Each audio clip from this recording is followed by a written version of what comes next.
Unfortunately, Russia's war continues in Ukraine, so I know we will discuss this issue and we will ask for and demand for 30 days unconditional ceasefire.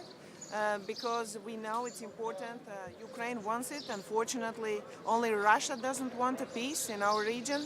Therefore, if it doesn't happen, we will have to agree on next and further sanctions. Only that can stop Russia.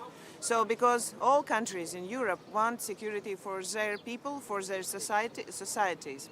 I know that today as well we will discuss issues of illegal migration and better economic cooperation, which is very important matter as well to Latvia, I know as well to Albania, and therefore we will use the CPC summit as a good flat platform to meet all the European leaders and discuss.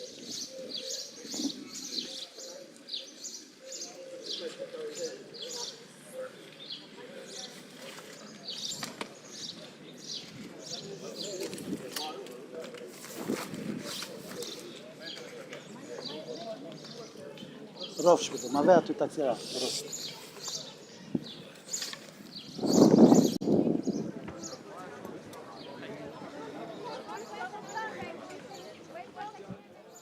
From a leader of Europe's, one of the Europe's member state countries, it's very important for us to get 30 days unconditional ceasefire in Ukraine as well as in the European region. I believe it's important Donald Tusk, in UK Europe. media. Quick question on Ukraine. So therefore we'll see, because only Putin doesn't want peace. Therefore we will follow up with next sanction list. And then, so what happens next if the ceasefire talks fail? What is going to be the next step from the European side? We have discussed that we will go with next sanctions, and I know that already 17 sanction package is agreed with a lot of shadow fleet inside it. I know that for UK as well it's very important that we can follow up with next sanction list.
Grecia.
Ama tu respeita desse, como cristão.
liman. Azerbaycan. Ah, bilmiyorum. Ben neydi, ne yapayım?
Get up there. Don't blame me for this weather.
Welcome, Excellency.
Good morning.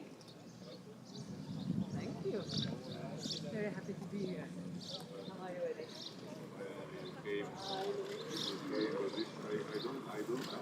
No, I can't.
so much. Thank you so much.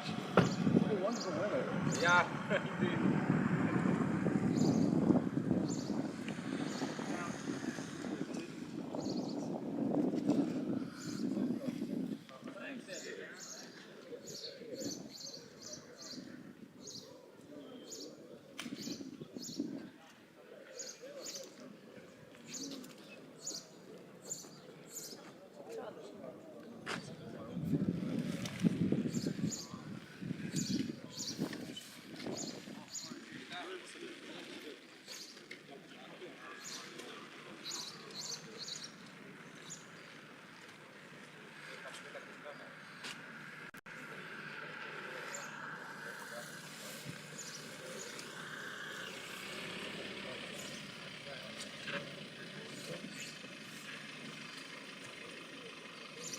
Okay, we had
we'll take care of you.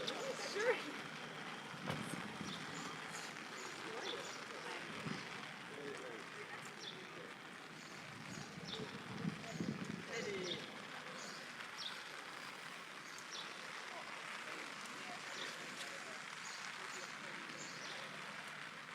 The British race continues. My friend,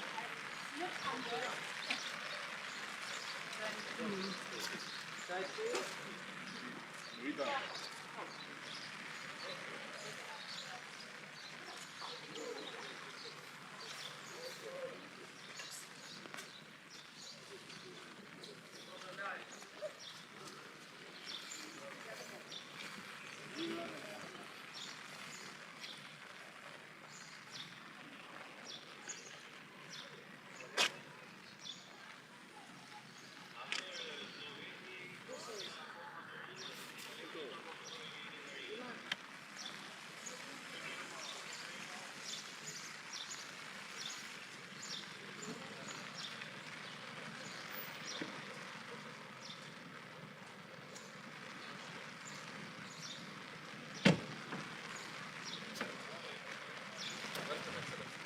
How are you? Thank you. We'll take care of you. No. Okay. I don't want anybody to hold my umbrella.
ξεκίνησε πριν λίγα χρόνια με πρωτοβουλία του Γάλλου Προέδρου, ακριβώς για να φέρει μαζί τα κράτη-μέλη της Ευρωπαϊκής Ένωσης και τα άλλα ευρωπαϊκά κράτη, πλήστα των οποίων θέλουν να γίνουν κράτη-μέλη της Ευρωπαϊκής Ένωσης, για να έχουμε ένα ανοιχτό διάλογο. Οι προκλήσεις είναι κοινές, οι ευκαιρίες είναι κοινές και αυτό το φόρουμ προσφέρεται για ένα ανοιχτό και ειλικρινή διάλογο. Και είναι μέσα σε αυτό το πλαίσιο που μπαίνει και το Κυπριακό, ένα ευρωπαϊκό.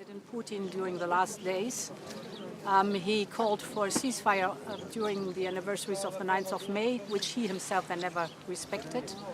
Then Ukraine called for a ceasefire supported by the European Union and by the United States, but President Putin rejected it. And finally, President Putin offered a meeting directly between Ukraine and Russia in Turkey. President Zelensky was ready to meet, but President Putin never showed up. And this shows his true beliefs, so we will increase the pressure. We're working on a new package of sanctions that include sanctions against Nord Stream 1 and Nord Stream 2, but also listing more vessels in the shadow fleet and lowering the oil price cap, and finally more financial sanctions on the Russian financial sector. Because we want peace and we have to increase the pressure until President Putin is ready.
So Keir Starmer, on behalf of the UK broadcasters, what can you realistically do on Russia, given the problems we have overnight? Well, I think that what we saw yesterday and overnight is yet more evidence that Putin is not serious about peace. He's been dragging his heels, and I think it's really important, therefore, that we have absolute unity with our allies. We'll be working on that again today to be clear that there must be a ceasefire, but also to be clear that should there not be a ceasefire, then we will act together in relation to sanctions. But for me, this is clear evidence that Putin doesn't seriously want peace. He's dragging his heels, and that's why today is a really important opportunity to work with colleagues to make sure that we are absolutely united. And President Zelensky will be here today, so we will be discussing the situation with him. On the Brexit reset, how are the talks going? Will you have talks on the sidelines ahead of the Monday summit?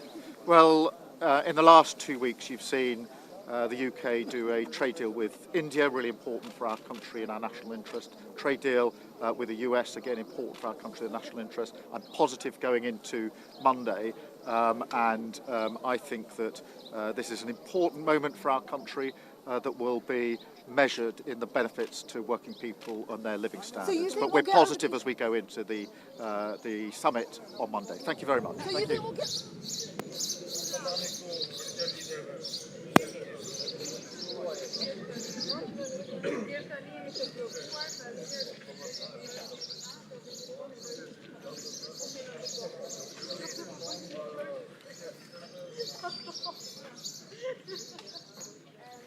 The Americans understood that Putin does not want to negotiate. Do you think the world understood that Putin doesn't want to negotiate? I guess it's obvious, not for the Americans, but for the Europe and for the world, because when Mr. Putin sends the delegation of that low political level, it's obvious that he is not keen into going in any kind of negotiations.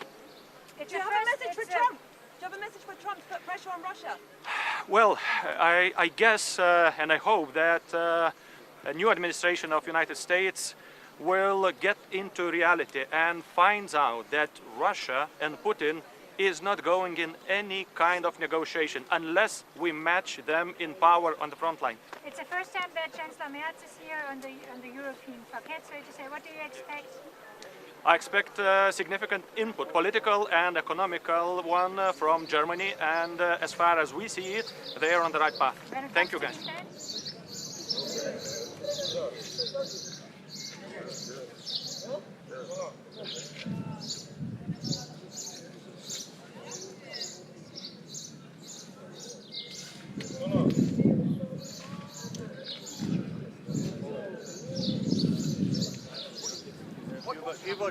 Viewers,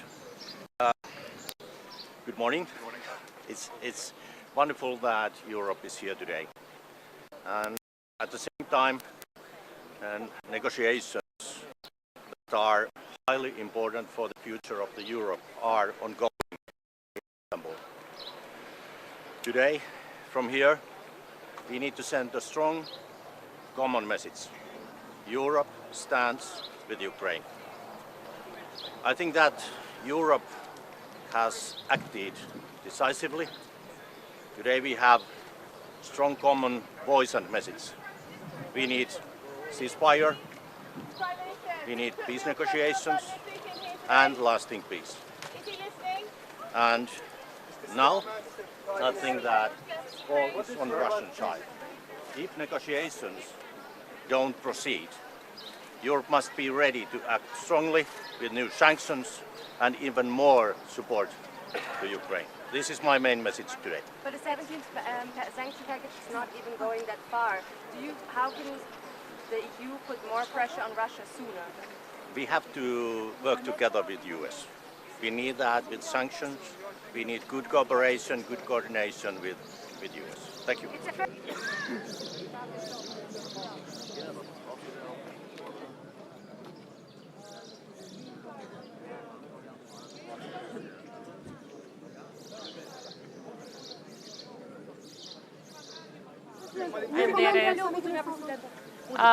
Mirëmëngjesi të gjithëve, ky siç e dini është samiti I 6 I Komunitetit Politik Evropian, një samit jashtëzakonisht I rëndësishëm, I lindur jo vetëm nga shtetet e BE-s, por edhe të gjithë ne të tjerët që aspirojmë të antarësohemi në BE, mirë po me qenë se ky samit mbahet pikërisht në Ballkanin Perëndimor, këtu në Tiranë, për çka dua të uroj edhe Shqipërinë edhe kryeministrin Rama.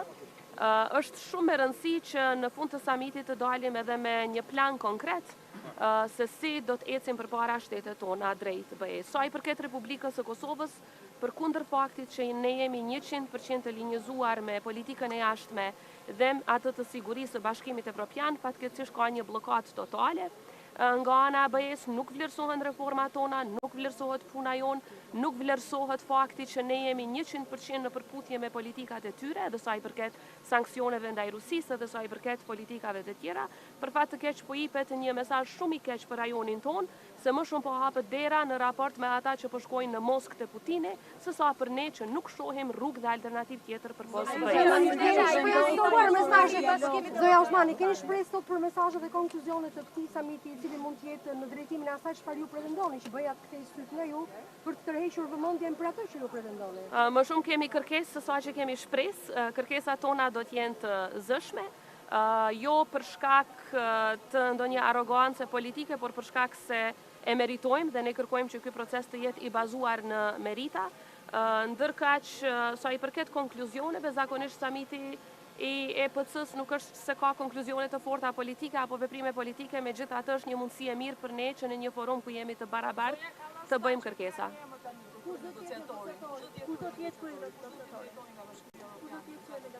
Është Sorensena, I tashmë është emruar dhe unë si presidente kam pasur 2 takime jashtëzakonisht të mira me të, ka qenë në Prishtinë 2 herë. Kam pritshmëri për më shumë, kam më shumë pritshmëri sa I përket një lloj balanci nga ana e BE-s, për shkak se siç e dini Kosova është nën masa, Serbia nuk është, dhe kjo e prish balancin, barazin mes palëve në tryezën e dialogut. Kam më shumë shpresë që edhe nga zonja Kallas, edhe nga përfaqësuesi I ri për dialogun do të shtyhet më shumë përpara heqja e masave dhe trajtimi i barabartë i palëve. Ne do të jemi konstruktiv dhe të angazhuar. Bashkët me zoti Vuçin. Zonja Osmani, sa ndikon situata e brendshme në Kosovë? Mund të vazhdoj dialogu sa kohë që nuk keni zgjedhur ndërçi në qeverinë e Kosovës? Ju e dini që Kosova ka pasur zgjedhje me 9 shkurt, seanca e parë është mbajtur me 15 prill dhe dje është bërë 1 muaj nga përpjekjet për të zgjedhur udhëheqësinë e parlamentit si dhe qeverinë e Kosovës që vjen më pastaj. Besoj që do të ketë përpjekje akoma dhe unë i inkurajoj liderët politikë që për interes të qytetarëve dhe të Kosovës, në mënyrë që mos të humbasim dhe të dëmtohemi më shumë, të kemi institucione sa më parë që të jetë e mundur. Megjithatë, sa i përket krye negociatorit, Kosova ka krye negociatorin i cili akoma është fuqiplot, është zëvendës kryeministri i parë, i cili edhe nuk është se ka kandiduar apo se është zgjedhur deputet, pra ka kompetenca në mënyrë që të vazhdoj në qoftë se kërkohet nga BE-ja që të ketë një takim në nivel krye negociatorit. Në këtë moment që është Kosova, me këtë situatë që keni brenda me samitin që bëhet dhe negociatori në liqë është caktuar për ju, çfarë i kërkoni Shqipërisë? Nga Shqipëria kërkojmë që të vazhdoj përkraja në raport me Republikën e Kosovës në disa aspekte. E para, që të vazhdoj të jetë e zëshme, siç ka qenë kryeministri Rama deri tani për heqjen e masave të padrejta ndaj Kosovës, dhe e dyta që të flas sa më shumë dhe sa më zëshëm me shtetet që akoma nuk e kanë njohur Kosovën, në mënyrë që ato ta bëjnë një gjë të tillë, sepse mos njohja, sidomos nga shtetet antare të BE-s, po e dëmton jashtëzakonisht shumë Kosovën.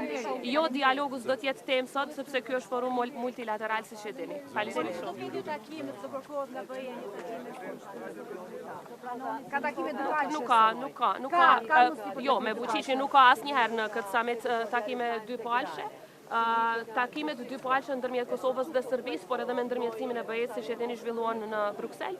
Kështu që ky është një forum multilateral ku ne si Republikës së Kosovës synojmë më shumë të takohemi me liderët e tjerë, sidomos ata që duhet t'i bindim që të largojnë masat e padrejta ndaj Kosovës. fakti që po bëhet për herë të parë në Tiranë një samit i tillë dhe që ju jeni prezent tashmë edhe pse keni ngërç mes Serbisë dhe Kosovës? Ne gjithmonë jemi prezent në këtë summit, Kosova gjithnjë është prezent edhe në EPC dhe në summitin BE Ballkan Perëndimor. Ajo çfarë na favorizon këtu është se po shpresoj shumë që fakti që mbahet ky summit në Tiranë jap një zë më të fuqishëm rajonit ton dhe edhe një zë më të fuqishëm edhe Tiranës, jo vetëm Prishtinës, që të flas edhe për heqjen e masave të padrejta ndaj Kosovës, por edhe siç e përmenda për njohjen nga shtetet që akoma nuk e kanë bërë këtë në raport me Kosovën. A bot këtë kërkesë Bashkimit Evropian mbrëmjen Patjetër që po, edhe mbrëmjen e djeshme, edhe më herët, edhe çdo ditë e bëjmë këtë kërkesë, sepse të gjitha kërkesat në fakt që BE-ja ka pas raport me Kosovën sa i përket heqjes së masave ne i kemi plotësuar dhe në qershor bëhet një vit që edhe vetë përfaqësuesi i BE-s zakonisht nuk ka përgjigje, kërkojnë gjëra kështu shumë abstrakte, deeskalim. Në fakt ne nuk jemi ata që kemi eskaluar situatën, por edhe pse nuk e kemi krijuar atë situatë në veri të Kosovës, Kosova ka ndërmarrë hapat që janë kërkuar nga marrëveshja e Bratislavës dhe edhe vetë zoti Borrell që ka qenë HRVP më herët ka propozuar që të hiqen masa duke u bazuar në plotësimin e kritereve nga ana e Kosovës. A kishte një qendrim nga BE-ja për sa i përket vizitës së presidentit Vučić në Rusi? Nga disa kishte, nga disa nuk kishte, ose më mirë të them nga disa kishte qendrim të ashpër, nga disa për fat të keq ka qendrim arsyetues që është jashtëzakonisht dëmtuese dhe dërgon mesazh të dëmshëm për gjithë rajonin, jo vetëm për ne. Faleminderit gjithëve.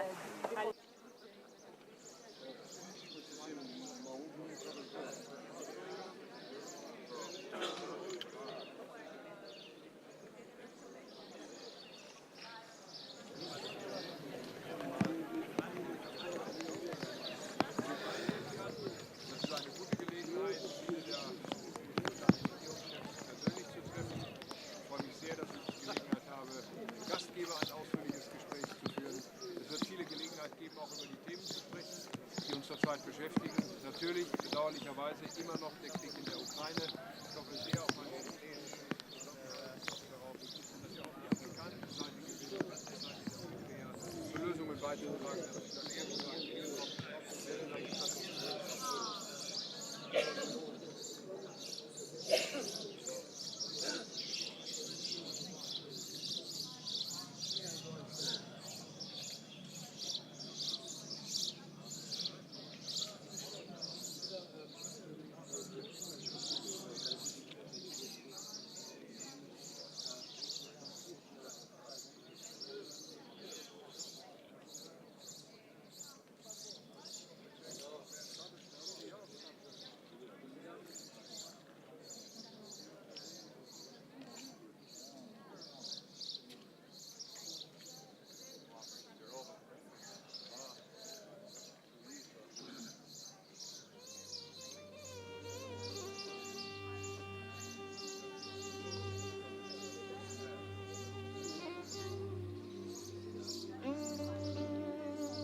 Başta.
Guten Morgen, hallo Herr Hess.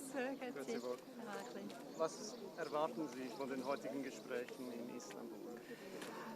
Ja, wir werden sehen, ob es zu einer Lösung kommt oder ob der Weg hin zu einer Lösung weitergeht oder nicht. Es scheint ja etwas angespannt zu sein. Wir werden schauen, vielleicht gibt es am Sonntag in Rom etwas mehr Klarheit mit der Einsetzung des neuen Papstes. Wird man sich ja wiedersehen. Und was ist die Position der Schweiz? Was erwarten Sie zum Beispiel von Russland in diesem Gespräch? Ja, ich meine, man kann nur die Erwartung äußern, dass dieser Krieg endlich beendet wird und dass beide Parteien die Bereitschaft haben, sich an den Tisch zu setzen. Offensichtlich ist die Ukraine bereit zu direkten Gesprächen.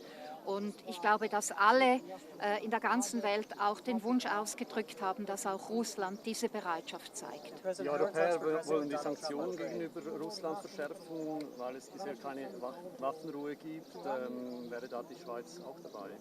Ja, wir haben bislang die Sanktionen übernommen und werden sie weiterhin prüfen. Gilt das auch für diese Sekundärsanktionen, die jetzt im Gespräch sind? Das kann ich Ihnen noch nicht sagen. Das Treffen findet in Istanbul statt, nicht in der Schweiz. Wieso nicht in der Schweiz? Kann die Schweiz da nicht vermitteln? Selbstverständlich kann die Schweiz auch vermitteln und ich habe Präsident Zelensky immer angeboten, dass wir auch zur Verfügung stehen. Wir werden sehen, wie das jetzt weitergeht. Die Schweiz hat signalisiert, dass sie einen IPC-Gipfel eines Tages durchführen könnte, frühestens 2027. Gibt es irgendwelche Neuigkeiten? Werden Sie heute ein konkretes Angebot? Ja, ich werde das selbstverständlich gegenüber der EU-Kommission noch einmal deponieren und dieses Angebot erneuern. Und zwar für 2027? Genau. President, how are conversations with Trump progressing on trade? Wen treffen Sie heute bilateral? Ja, ich denke, man trifft so ziemlich alle hier. Ich habe aber ein Gespräch abgemacht mit der dänischen Premierministerin, ein längeres Gespräch, weil ja die dänische Ratspräsidentschaft dann stattfinden wird im zweiten Halbjahr 2025. Aber es gibt auch andere Möglichkeiten, hier sehr formlos ins Gespräch zu kommen. Können Sie uns noch ein Update machen, wo wir stehen mit den Handelsverhandlungen mit den USA? Großbritannien musste ja einige Zugeständnisse machen. Zum Beispiel haben Sie auch angekündigt, für 10 Milliarden Boeing-Flugzeuge zu kaufen und ihre Landwirtschaft zu öffnen. Wird die Schweiz dasselbe machen?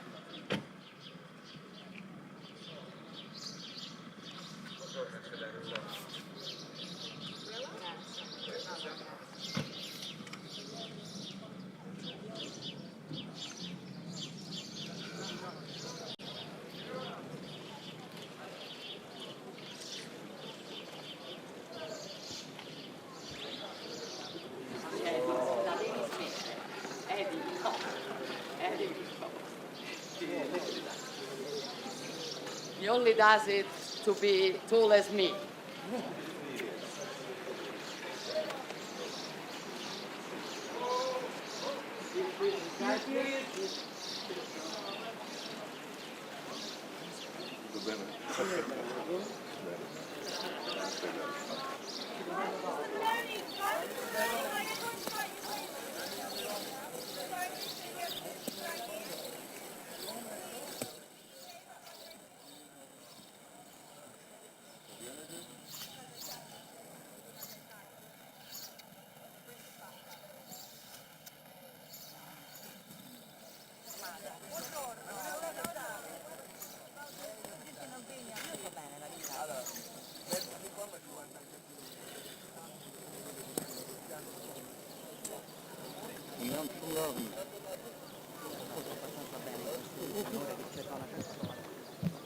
sia effettivamente disponibile a fare dei passi importanti in favore della pace, che invece sia chiaramente meno disponibile.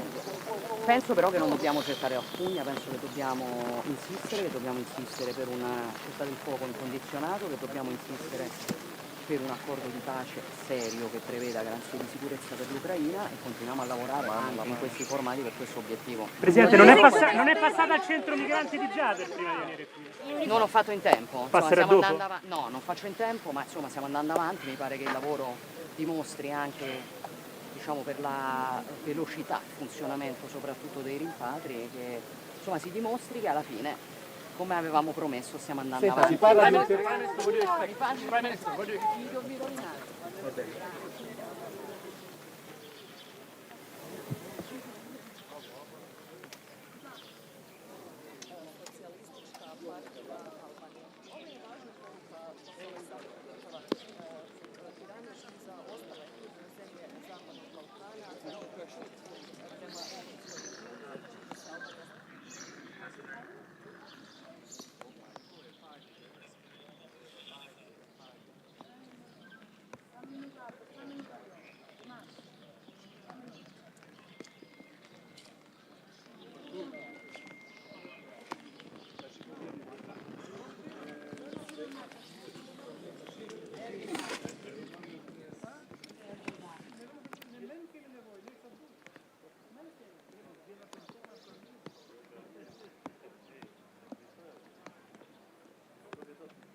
problem. How are you, my dear friend? Well done for your resounding success at the elections. Impressive result, 52%. That is amazing. 52.1. Only I get that result in Malta. Well done. Thank you.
Yes, hello. Today we will have a EPC summit where I know that we will discuss issues which is important for all of European countries because unfortunately the situation is unstable in our region, and this is a good opportunity for my country as Latvia as well as a member of the European Union to meet and to coordinate our people's and societies' needs, like with Moldova, Albania, Ukraine. And we will use this summit for coordinating and making alliances how we can make our region more secure. Unfortunately, Russia's war continues in Ukraine, so I know we will discuss this issue and we will ask for and demand for 30 days unconditional ceasefire. Because we know it's important. Ukraine wants it. Unfortunately, only Russia doesn't want a peace in our region. Therefore, if it doesn't happen, we will have to agree on next and further sanctions. Only that can stop Russia. So, because all countries in Europe want security for their people, for their societies. I know that today as well we will discuss issues of illegal migration and better economic cooperation, which is very important matter as well to Latvia, I know as well to Albania, and therefore we will use this EPC summit as a good platform to meet all the European leaders and discuss what's really important in our region. So, thank you. Thank you.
Teşekkürler efendim.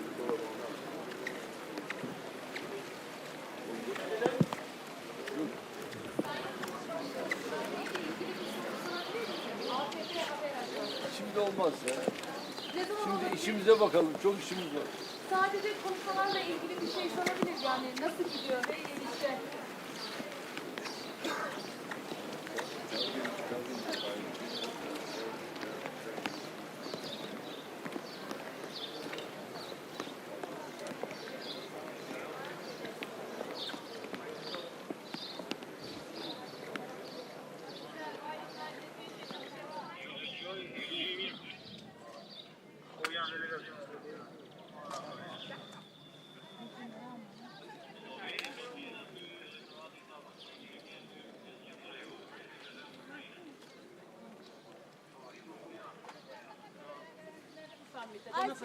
Beklentileriniz nedir bu? Çok şey bekliyoruz. Beraber kardeşimle Arnavutluk'tan tüm dünyaya barışı seslendireceğiz. Azərbaycan Ermənistan danışıqlarını necə qiymətləndirir?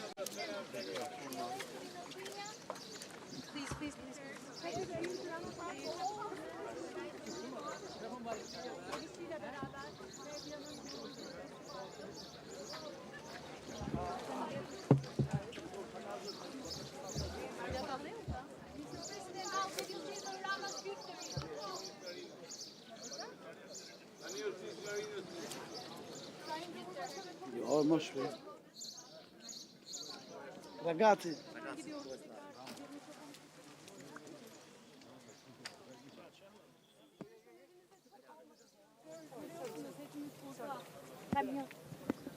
Kısa bile olursa rica ederim. Gereğini söylesene. Sen benim adıma cevap ver. Ben meslektaşlarımıza iletirim efendim. Teşekkür ederiz.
Now it's all clear.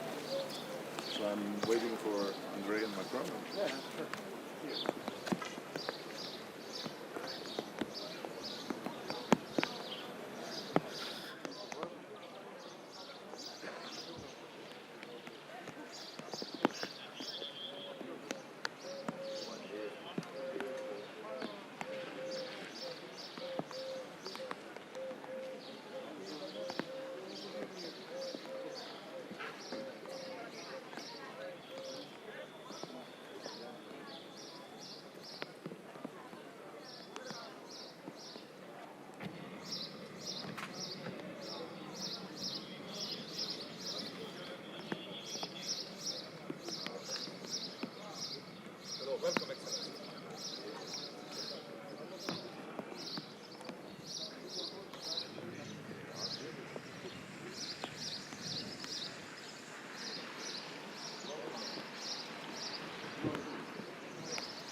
what I just read.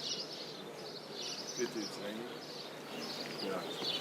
Sadly about the rain. Yes. Thank you.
Δώστε μου ένα λεπτό, Πρόεδρε. ομπρέλα.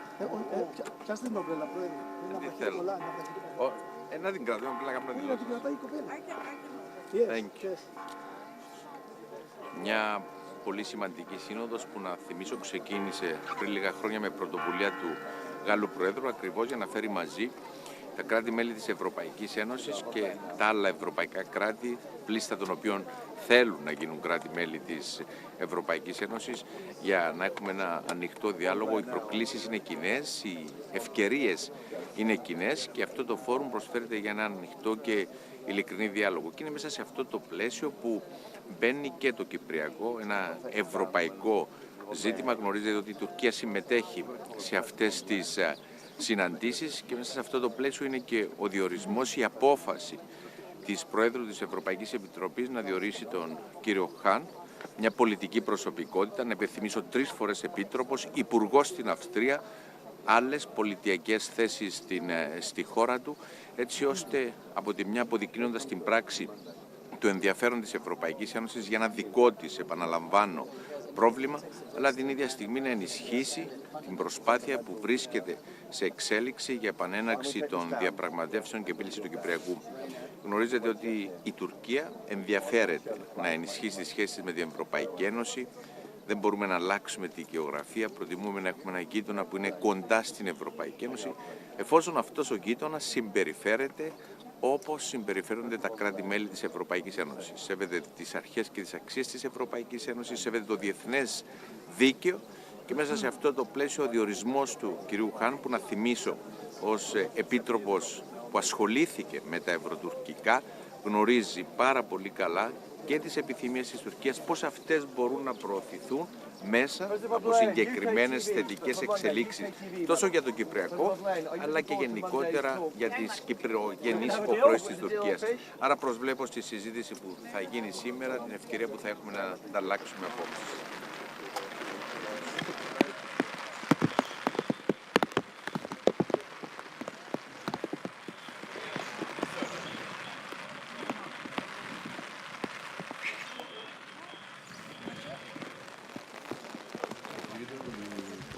Russia's aggression on Ukraine.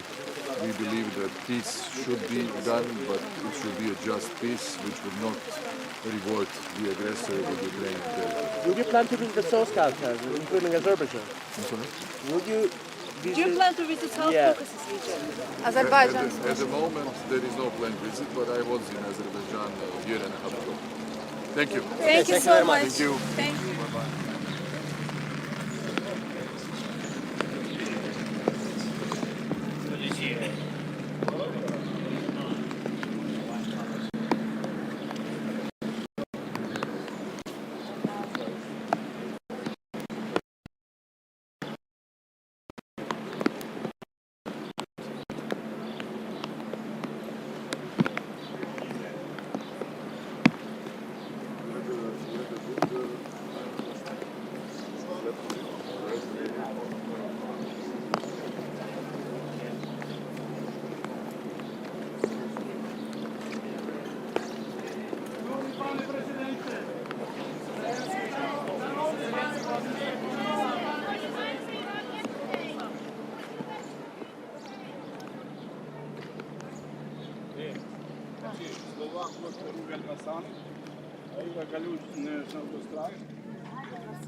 Vai microfoon in stand.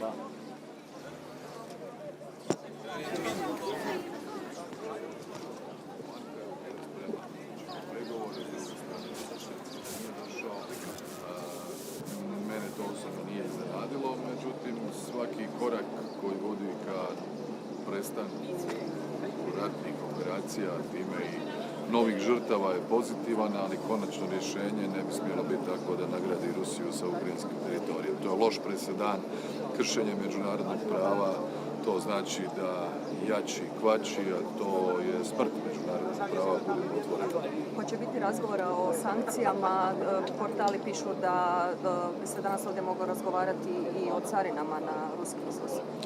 Pa vidjet ćemo danas, ima puno plenarnih situacija i nekoliko ovih panela.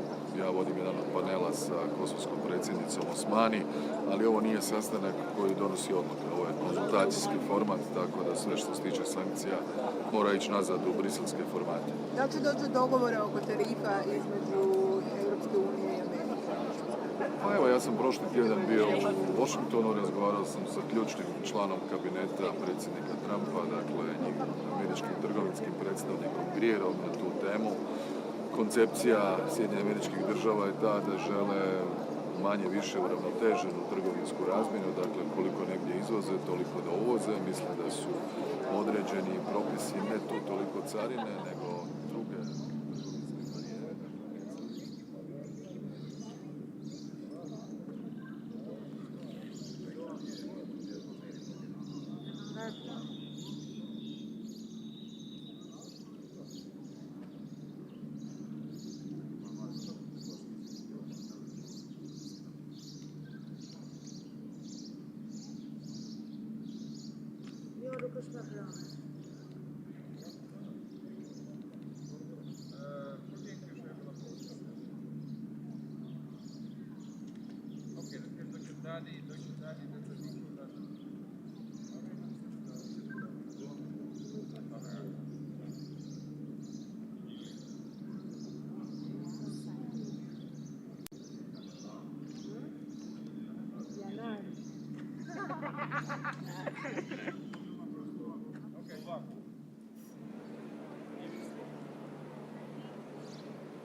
You know, as a Secretary General of the Council of Europe, it is really important for me to be here and to have this occasion to have contacts and discussions with all the leaders, head of governments, head of states. It's interesting because the geographical scope of the EPC is exactly the same as the Council of Europe, and we need to work together. I mean, we need to rethink the architecture of security for the European continent. We need a strong democratic security, and we need to have a stable ground to build also this whole architecture. That's one point.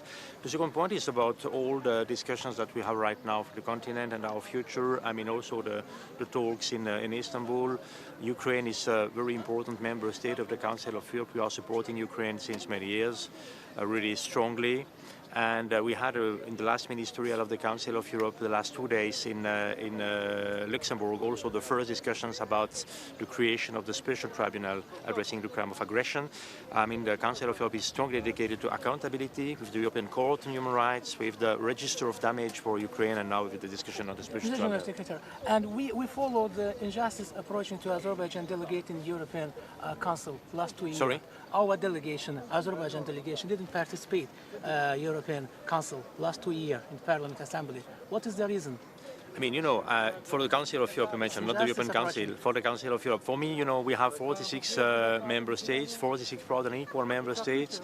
That's why we are at this level of the Secretariat and the Committee of Ministers strongly in contact with Azerbaijan. I was myself in Baku, in November last year. I had a last meeting with President Aliyev in Antalya 3 weeks ago, and we are working on improving the relations and to see how we can have really 46 member states fully participating to the work together. Thank you so much. Thank you.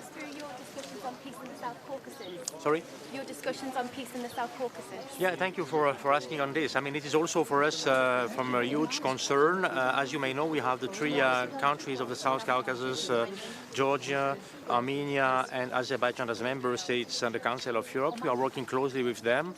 And we are, fully concerned also by the peace discussions between Armenia and Azerbaijan. I was myself in contact with both sides. I will very soon, after the meeting I had with Azerbaijan, go to Armenia next month, also to have those discussions. And it was also always a good exchange with other member states, and lastly with Turkey, because I was in Ankara. And we need, all together to do what we can at best to have stability and peace in the whole region. Thank you. Thank you. Thank you. Please.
Só um minuto alarga, pastor.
Comment ça va? Je vois soleil. Tu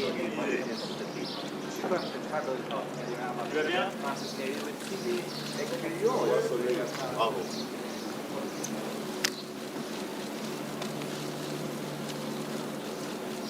Bonjour messieurs, dames. Bonjour à vous. Bravo. Mr. President, How are you? I'm very happy to be here with my friends.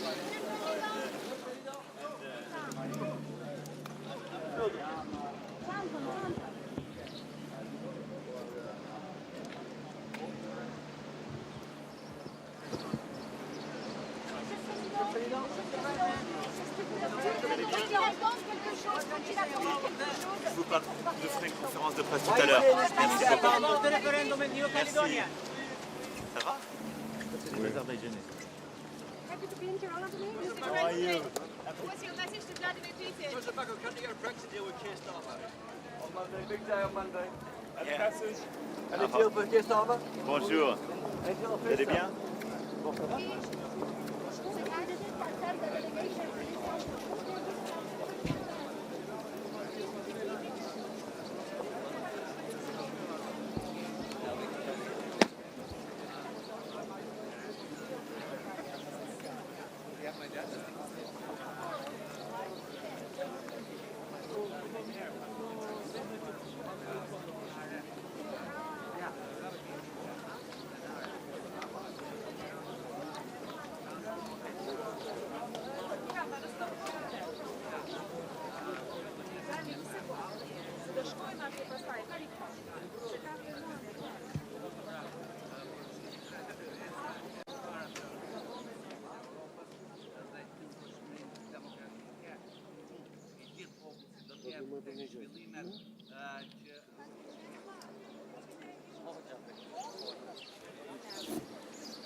En vjersmen të cilën do të përfshihet edhe kryeministri I Britanisë Keir Starmer, ai ose më saktë po brenda përfshirjes me Ramën, u pa se Rama nuk është I gatshëm të bëjë një kamp të dytë për Britaninë dhe kjo përgjigje e Ramës sot është në të gjithë faqet e para të gazetave britanike.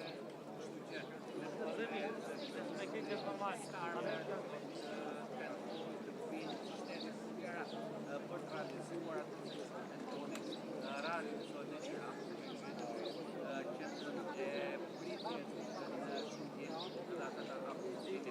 Maka shumë kjo është ajo se që ka ndodhur deri në momente dhe të familjarë të cili bëhet për herë të parë në Shqipëri.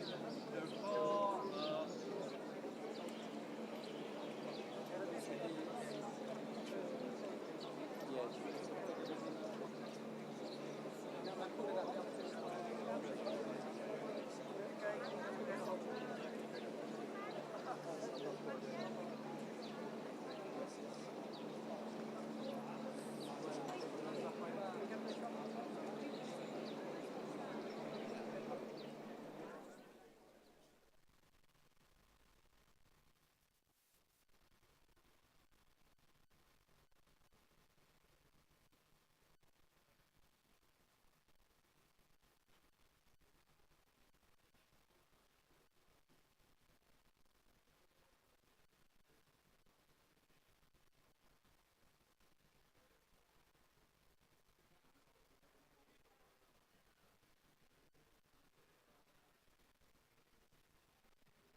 We draw rockets, trees, and skies full of stars.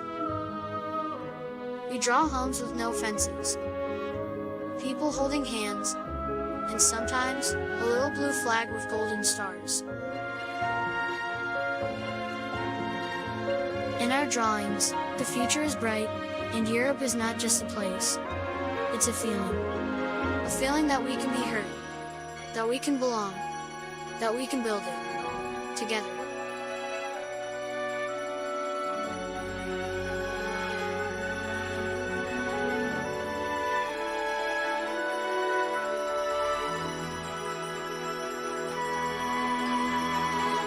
It's a wind that carries our paper boats.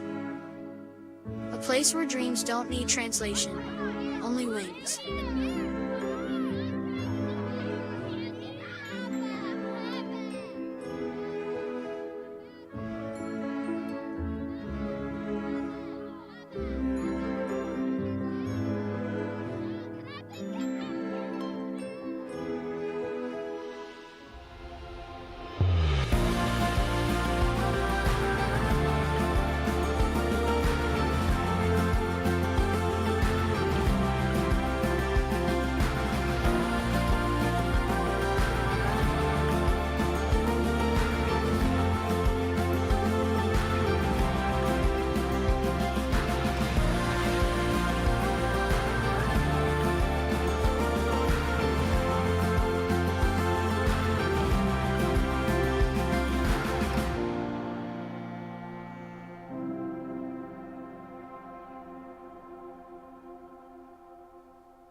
time when much of the world was still finding its voice, Albanian society was already shaping its identity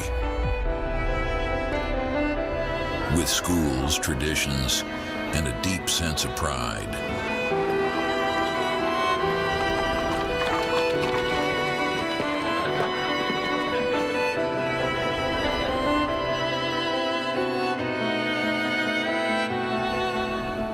Art, music, and wisdom flowed through villages and cities alike.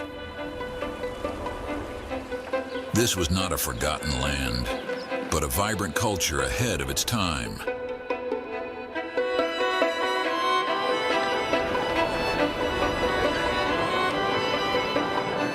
A heritage built on dignity, resilience, and vision.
We are flame and mountain, heart and storm.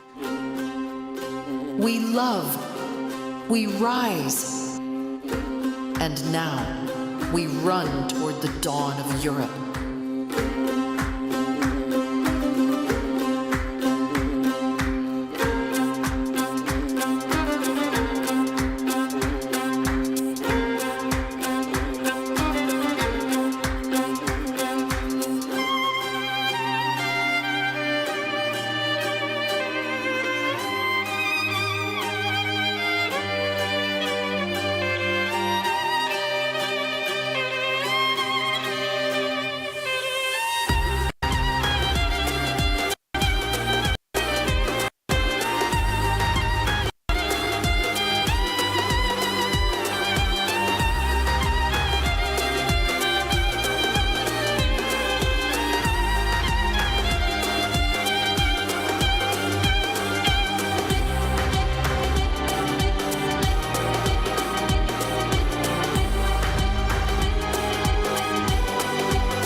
Herzlich willkommen in Albanien. Bienvenue en Albanie. Dobrodošli u Albaniju. Benvenuti in Albania. Bem-vindo à Albânia. Carlos Interest in Albania. Bienvenue en Albanie. Welkom in Albanië. Albanya'ya hoş gelmişsiniz. Bienvenue en Albanie. Welcome to Albania. Velkommen in Albanien. Witajmy w Albanii. Velkommen til Albanien. Welkom in Albanië. Bine v-am venit în Albania. Tereturăm asta Albania se. Witajte w Albanii. Dobre došli v Albania. Welkom til Albania. Herzlich willkommen in Albanien. Tereturăm asta Albania se. Witajcie w Albansku.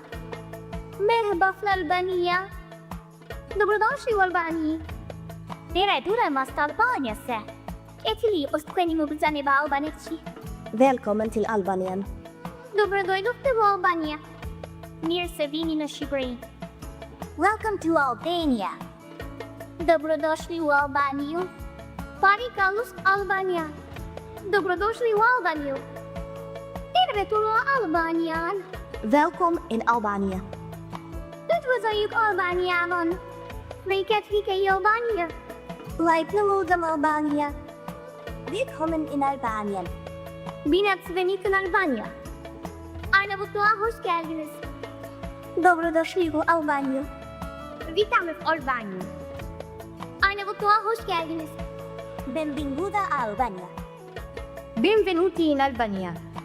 Bienvenue en Albanie. Willkommen in Albania. Mirë se vini në Shqipëri.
Can you go a little bit down?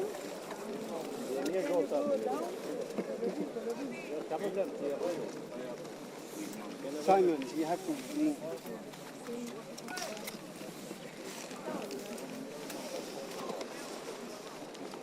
Sir, please. These guys down. Look. First line down, please. We have another line down.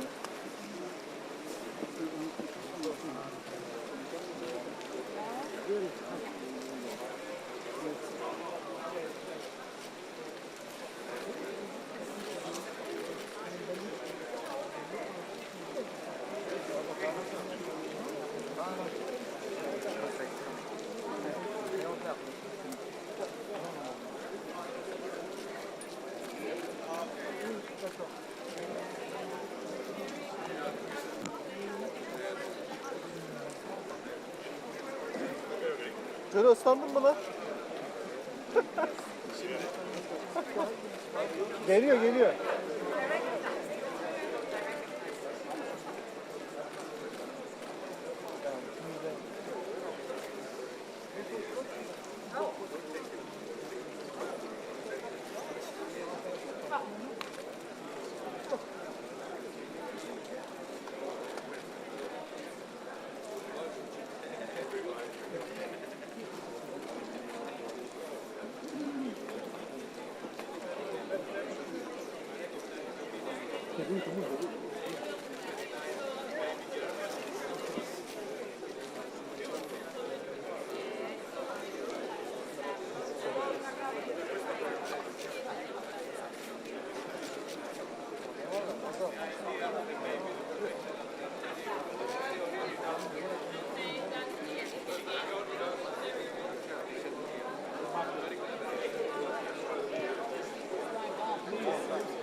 Celo el salla, Celo.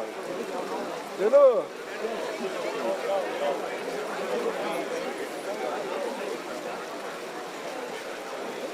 İçimizden geç.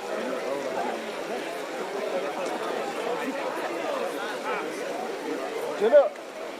El salla. Okay. Okay, check. Celo. Check.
Sorry. You have fun? I have not yet. Yeah, but we need. How you do? Thank you. All right. Thank you very much. Can you give what you need? Thank you. Sign to the left, huh? I'll sign As on you the wish. right. The right side is the right side, huh? My color is blue, so. Ah, okay. Thank you. Thank you. Over there. We're going here? You're showing me the show.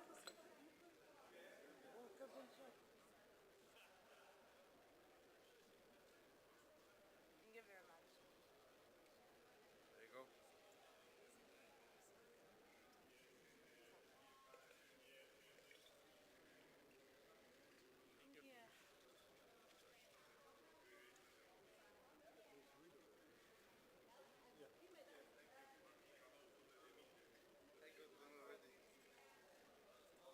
Thank you. Ah, okay, thank you. Over here. Slide. Yeah. In the middle? Yeah. My mini. Thank you.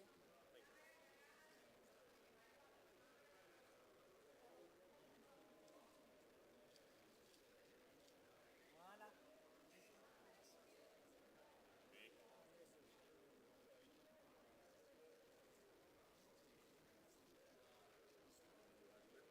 Thank you.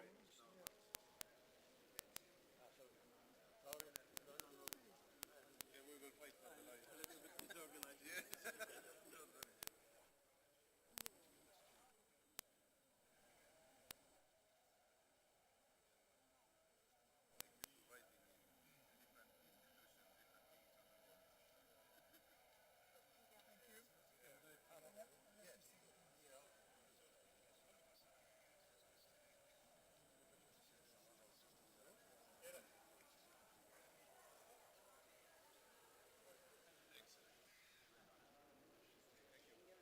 Thank you. Bonjour.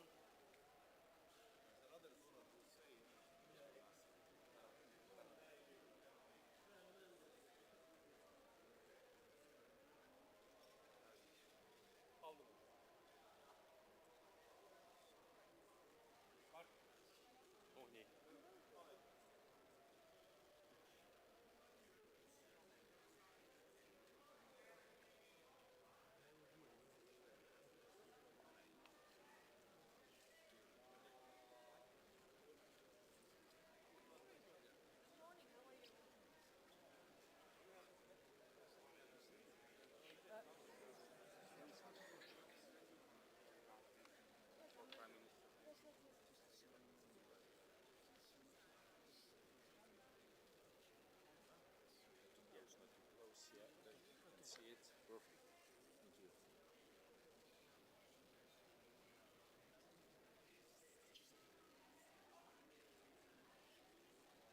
Monsieur le Président.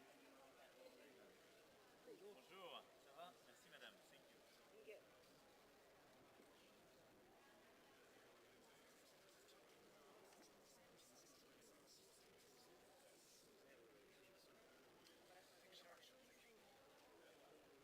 Go ahead.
Well, thank you. I would ask the photographers to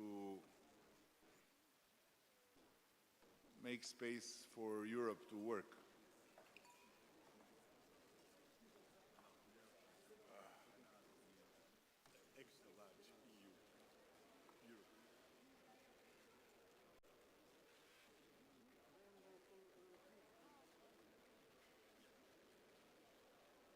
The photographers, please.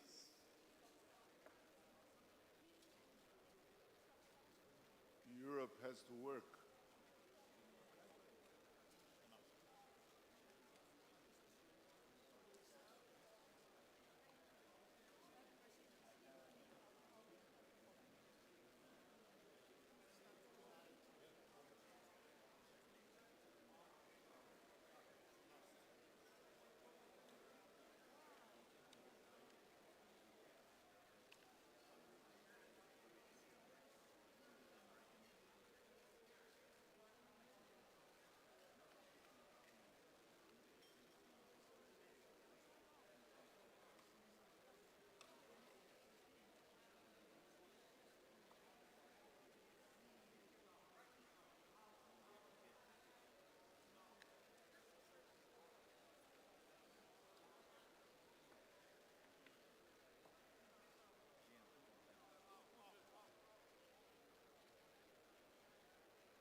Well, I have first to share sensitive information.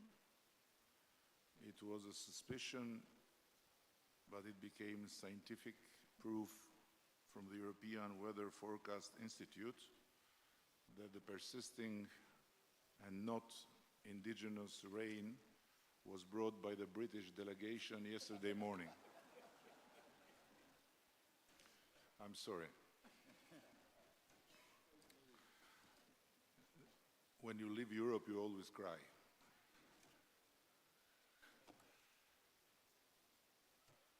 Every time I head towards an EPC summit, I'm haunted by a 16th century painting hanging in the British National Gallery.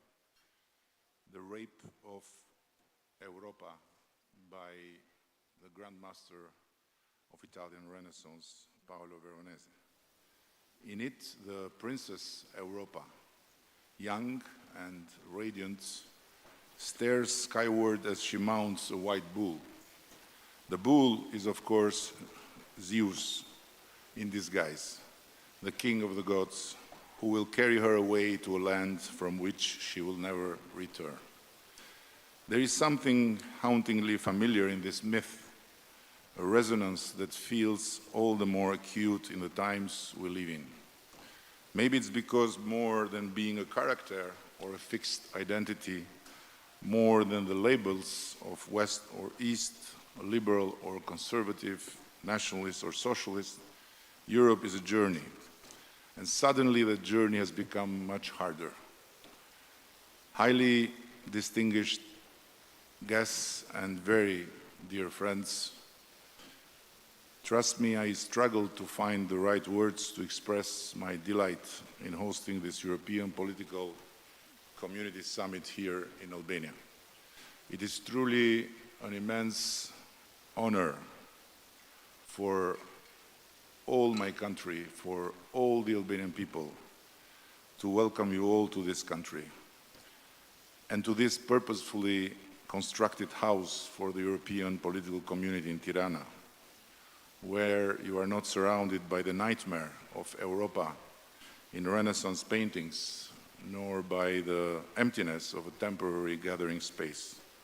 You are surrounded by Albanians' children's imagination of Europe. This was an obvious choice for us because children's dreams are never held hostage by the myths of the past. They are instead about imagining the future.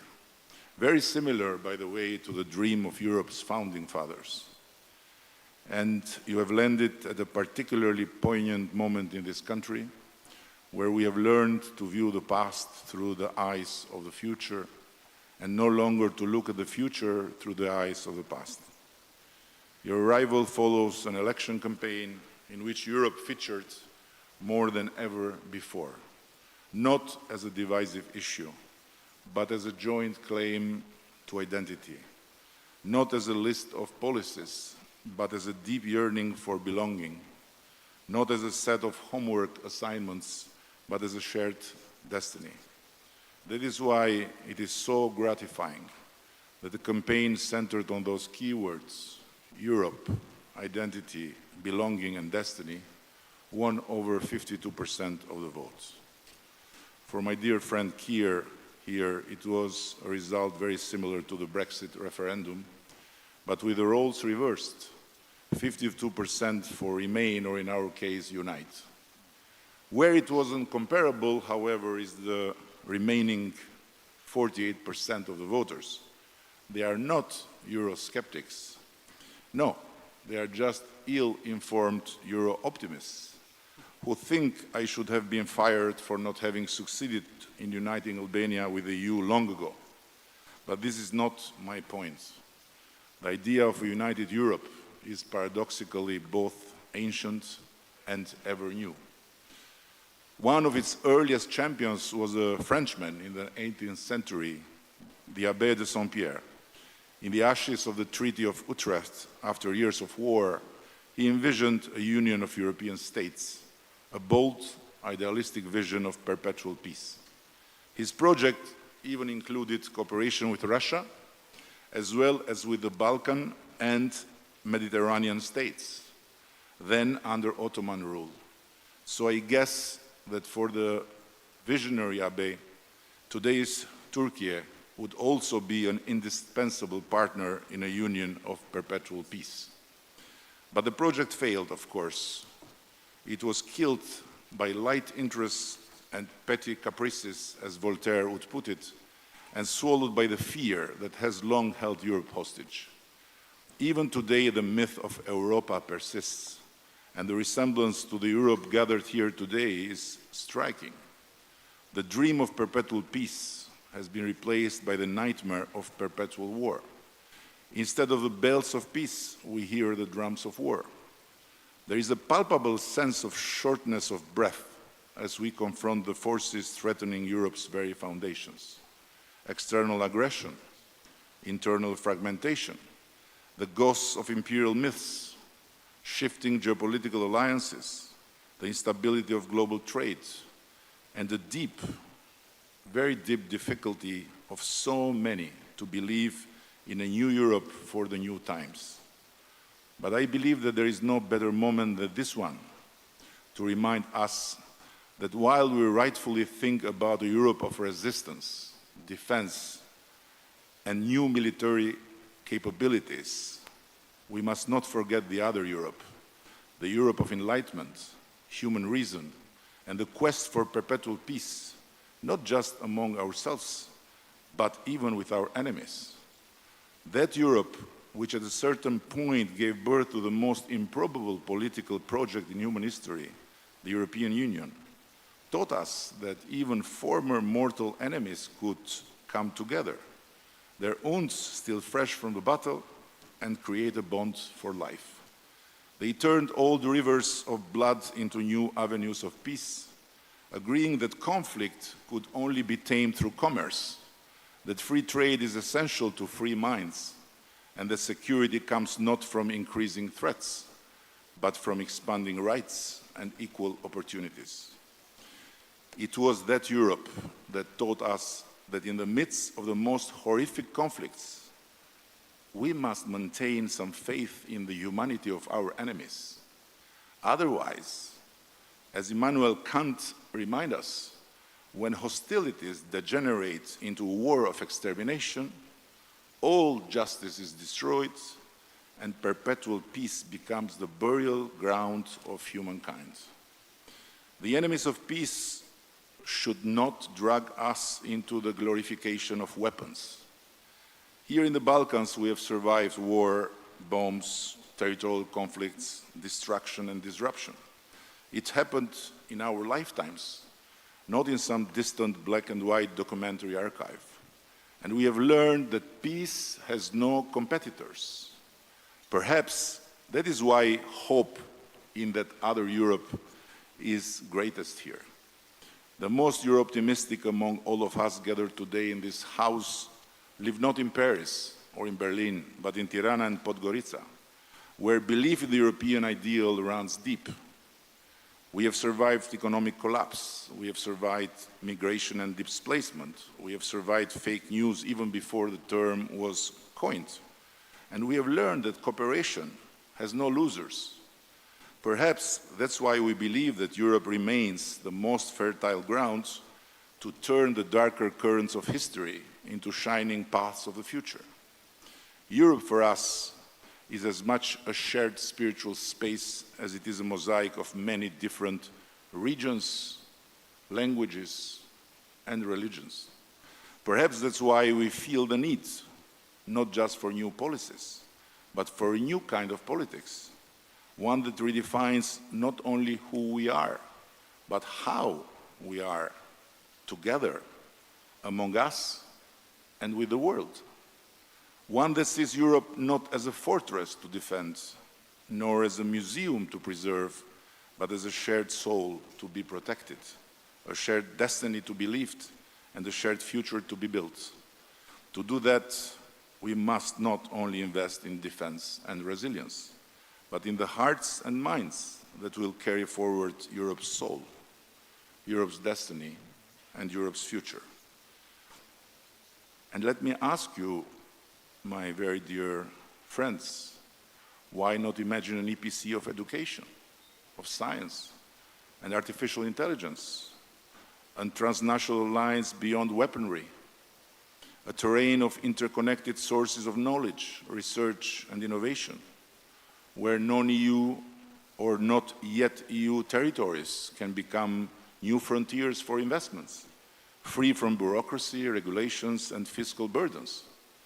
A revival of what followed the fall of the Berlin Wall, when Western Europe discovered its eastern half, and the investments flowed eastward, drawing the newcomers into the embrace of a free Europe and ushering the last sustained era of growth, of real growth in the old Europe, where high dividends returned from the investments in the new frontier. Let's give Europe's young people and start-uppers a better reason to stay than just talking about weapons and rearming. And let's give them a strong motivation to build and to dream on European soil, instead of looking and going far away to follow their dreams. Our struggle cannot be solely about resisting what others might do to us. It must also be about what we must do for ourselves, our children, and our Europe. It's not just about resisting destruction, this goes without saying, but it's about daring to build, to revive the wisdom of our history, and to strengthen the faith in our own human reason capabilities. When Donald Trump says that God saved him from the bullet because the Almighty had a plan for America, he tells only half of the truth. The other half is that God had a plan for Europe too. And it could not be more obvious. Europe, once again, has a God-given opportunity to reinvent itself. Let us ensure that Europa's journey, ours in this case, is not one of abduction, as in the painting of Veronese, but of return and renaissance. Return home, to a home filled with dreams of the future, free from myths of the past, by no doubt very well protected but by no doubt resembling not the shape of weapons, but the imagination of both our children and our founding fathers, to a vision that is ours to make real. Thank you very much. And now, as a host, I am honored to pass the floor to the President of the European Council, Antonio Costa.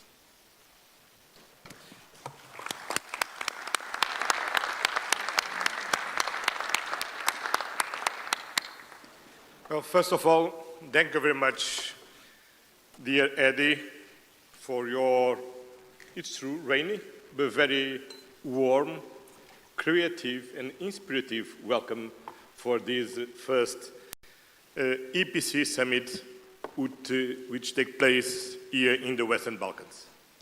The title of today's meeting is very fitting, A New Europe in a New World. I believe that is the main question for the European political community today. What is Europe's role in this new world? After the end of the Second World War, we built a new global order based on the United Nations Charter, international law, and increasing trade and cooperation. That international order was not perfect, but it provided a solid framework for peace and growing prosperity, especially here in Europe. Now, that rules-based order is being undermined from many sides.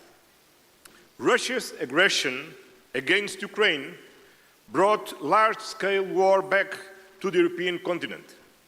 This war is an assault on the international community, on all the principles we hold dear, like national sovereignty, the inviolability of international borders, and territorial integrity. The situation in Gaza is a humanitarian tragedy, where international law is systematically violated, where a whole people is being subjected to crushing, disproportionate military force. For decades, international trade and economic cooperation connected peoples and spread mutual prosperity. Now that interdependency is being turned into an instrument of power and pressure. Multilateralism has been the glue connecting humanity with the United Nations at its core. Peace and security, climate change, human rights, all of these global issues can only be advanced if we act collectively. And yet, multilateralism is under relentless attack. Europe has an enormous stake in all of these areas. So our continent needs to join forces. Europe must succeed in bringing a just and lasting peace to Ukraine. International law must prevail, and we know, dear Volodymyr, that your security is also our security. Europe must also invest more in its own defense, because we have learned that peace without defense is an illusion. Europe must succeed in creating the conditions for a two-state solution in the Middle East, because continued neglect will not just undermine the stability of Europe's neighborhood, it will fatally weaken our moral authority in the world. Europe must succeed in deepening and extending its networks of global trade and prosperity.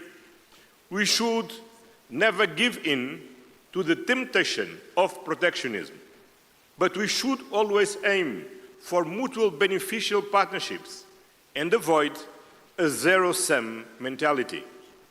Europe must succeed in defending multilateralism by leading on the implementation of the Pact for the Future, by upholding the Paris Agreement on climate change, by protecting the oceans like a global common good, and of course, by remaining a staunch pillar of the United Nations. And Europe will succeed. I want to tell you today that the European Union is ready to play its full part in this new Europe, in the new world, working closely with all our European partners. The EU will remain a reliable partner, a predictable partner in European integration, in economic and energy cooperation, in security and defense, in protecting our climate. So, use the energy, the motivation, the faith of these children, and the energy of our friend Edi Rama to get work together as Europeans. Thank you.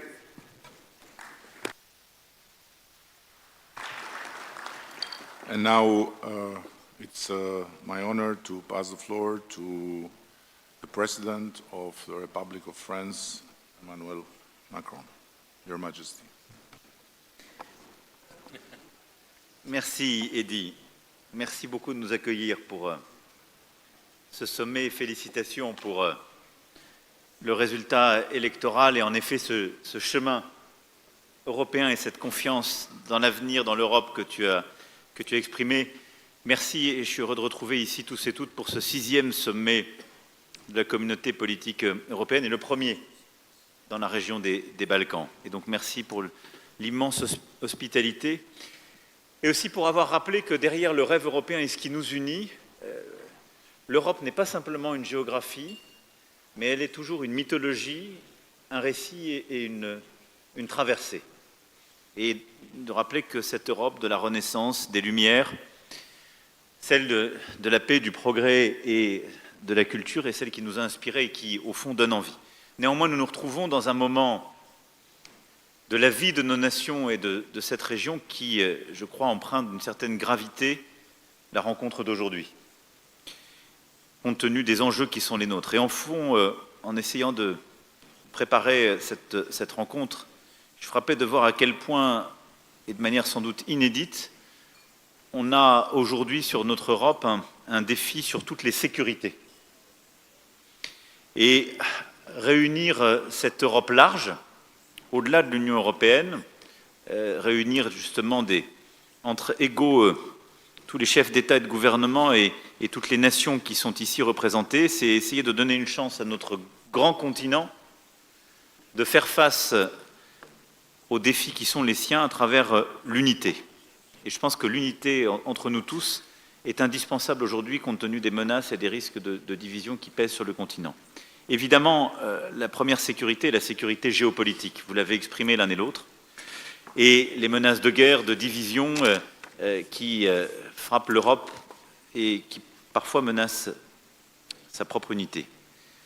C'est d'abord évidemment la guerre d'agression russe en Ukraine. Et Volodymyr sait combien ici il a notre solidarité. Et je pense que la bataille que nous menons tous, que nous avons portée nos collectifs la semaine dernière avec Keir, Donald et Friedrich, la coalition des volontaires qui s'est constituée et unie beaucoup ici autour de cette table pour soutenir l'Ukraine est importante, d'abord pour obtenir le cessez-le-feu.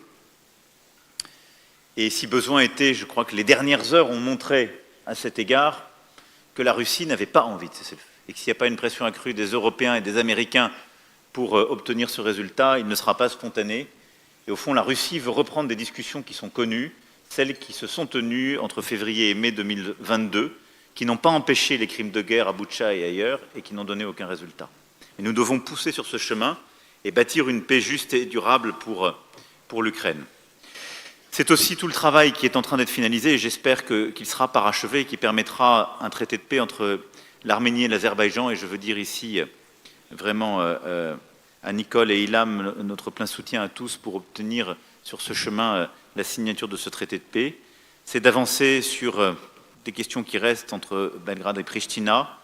C'est d'apporter notre soutien à la Moldavie, victime chaque jour des ingérences russes. Et c'est rappeler l'importance d'échéances électorales en cours qui, là aussi, on le sait très bien, font l'objet de telles ingérences. Et enfin, comme vient de le dire Antonio, c'est nous coordonner pour apporter une réponse tous ensemble à la situation humanitaire inacceptable à Gaza, obtenir là aussi un cessez-le-feu immédiat, une réponse humanitaire, puis une réponse politique, qui est la seule possibilité d'avoir un chemin qui est clé pour l'unité de nos pays et les principes que nous défendons, mais qui est aussi le seul moyen, au vu du reste du monde, d'être compris sur ce que nous faisons sur l'Ukraine. Et je ne compare aucune situation, mais je veux insister pour nous tous sur cela. L'essentiel de l'humanité, la Chine, l'Inde, le continent africain, le proche Moyen-Orient, le Pacifique et l'Asie et l'Amérique latine nous regardent. Parfois, ils ne comprennent pas totalement ce qu'on fait sur l'Ukraine, soyons lucides, mais il faut l'assumer et l'expliquer. Mais elles ne nous comprennent plus du tout sur l'Ukraine quand nous restons silencieux sur Gaza. Parce qu'elles nous disent, vous êtes étranges, vous nous dites que notre vie est en jeu quand il y a la souveraineté territoriale qui est attaquée, puis vous fermez les yeux quand il y a un massacre.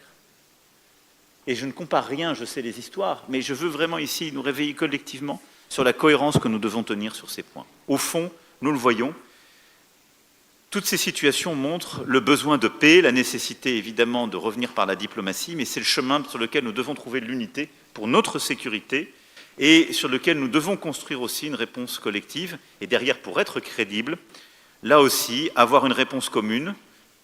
Une large majorité d'entre nous font partie de l'OTAN, mais nous avons aussi besoin d'avoir un pilier européen fort dans l'OTAN et d'agir en européen pour notre sécurité collective. Et les dernières semaines et les derniers mois l'ont montré. Et l'Europe large prend encore plus de force et de pertinence dans le moment que nous vivons pour justement assurer sa propre sécurité. La communauté politique européenne est aussi l'espace qui permet de bâtir la sûreté pour nos populations. Et à cet égard, la lutte contre les trafics de drogue, le narcotrafic, la lutte contre l'immigration illégale sont des sujets essentiels que nous avons commencé à évoquer tous ensemble et sur lesquels je souhaite que nous puissions ensemble commencer à structurer des coalitions d'États, d'organisations internationales, d'agences européennes spécialisées pour lutter contre les trafics, notamment portuaires et fluviaux, et bâtir des échanges de données, lutter contre le financement illicite, le blanchiment et la corruption, et renforcer les programmes de prévention. Mais c'est une bataille qui est clé, qui est attendue par nos populations. Tous ces trafics sont liés entre eux, et la communauté politique européenne est aussi l'espace qui permet de bâtir des coopérations très concrètes en la matière. Troisième élément, c'est la sécurité démocratique. Alain a bercé la porte ô combien dans tous ses discours et à travers son organisation. Mais nous voyons à travers nos élections, la Roumanie le vit en ce moment, je l'évoquais, la Moldavie l'a vécu il y a très peu de temps, nous avons très clairement des menaces qui sapent l'intégrité de nos démocraties, qui minent leur résilience, et nous subissons des manipulations lors des périodes électorales, mais des ingérences informationnelles étrangères à peu près tout le temps. Et c'est quelque chose qui sape la sécurité démocratique de notre Europe. Et donc face à cela, et à ces fameuses FIMIS, nous avons lancé à Blenheim l'initiative qui a été portée avec Maya Sandu en créant un réseau de points de contact au niveau de la CPE pour améliorer la coopération entre nous. Et il faut aller plus loin en protégeant mieux nos infrastructures critiques face aux cyberattaques, en renforçant nos cadres réglementaires sur les contenus illicites en ligne, en traquant les flux financiers qui alimentent ces actions hybrides, mais cette sécurité démocratique est essentielle. Sinon, en particulier la Russie, continueront de déstabiliser nos opinions publiques pour bouger les lignes. La Commission européenne, je le sais, a des initiatives en cours, mais ce qui a été porté par Maya à Blenheim, je pense, est un point important sur lequel on peut accrocher tout ça. Puis le dernier point, c'est la sécurité économique. Je l'évoquais à Budapest, mais je pense qu'on n'a pas encore suffisamment pris la mesure que nous constituons un marché de 700 millions d'habitants. Et ce marché a une puissance extraordinaire.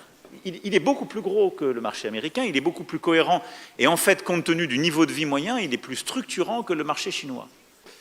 Si nous savons agir tous ensemble, c'est une énorme puissance de feu. D'abord, en renforçant les coopérations, en abattant les barrières tarifaires, en ayant de la convergence réglementaire, pour faire de notre grande Europe, de notre large Europe, quelque chose de beaucoup plus uni sur le plan commercial et sur le plan de l'intégration économique. C'est tous les débats qu'on a entre l'Union européenne et Royaume-Uni et qui sont menés en ce moment, mais c'est aussi les débats qu'on avait eus et que vous aviez structurés, en particulier Alexandre et Eddy, sur toute la région. Mais je souhaite qu'on puisse vraiment aller beaucoup plus loin sur cette intégration économique de la région, indépendamment des sujets d'élargissement et d'Union européenne. Et je pense que nous devons nous coordonner très fortement pour faire face à toutes les attaques extérieures ou, au fond, à tout ce qui crée de la concurrence déloyale. On est tous face aux tarifs américains, coordonnons-nous. On sera beaucoup plus fort si on se coordonne avec un marché de 700 millions d'habitants et de consommateurs. On fait tous face à la concurrence déloyale de certains produits venant d'Asie, en raison de différences de règles ou de la sursubvention de surcapacité. Coordonnons-nous, on sera beaucoup plus fort pour protéger nos marchés et ce commun. Et donc, je souhaite qu'on essaie de structurer aussi une réflexion et un travail autour de la sécurité économique à l'échelle du continent et donc autour de la communauté politique européenne. Voilà les quelques mots que je voulais dire, mais au fond, on le voit bien, notre grande Europe est à un moment de réveil géopolitique. Si justement on veut éviter le rapt et la Renaissance a continué de peindre les mythes et au fond le grand risque que Europe court, alors je ne sais pas si c'est Zeus transformé en taureau qui la ravira, ce que je sais c'est que les risques se multiplient face à nous et que la communauté politique européenne est un espace qui nous permet de structurer sur le plan géopolitique et militaire, sur le plan des sécurités et de la sûreté de nos pays, sur le plan économique et sur le plan démocratique, des réponses très concrètes par des coalitions d'action. Et donc pour ça, je pense qu'il est temps, comme ça avait été proposé par Victor et comme Eddy l'a suivi, en effet, de formaliser par un secrétariat léger une équipe de coordination de soutien pour suivre les projets concrets de la CPE, qui pourrait être assurée par la troïka des présidences et le président du Conseil européen, et du coup, à chaque fois, de pouvoir prévoir les 2 présidences à venir, ce qui permettrait d'avoir en permanence des troïkas et un suivi des projets que nous lançons dans ce cadre. En tout cas, Eddy, merci de nous permettre de nous retrouver à Tirana et merci pour l'hospitalité et l'amour lyrique de notre Europe que tu portes.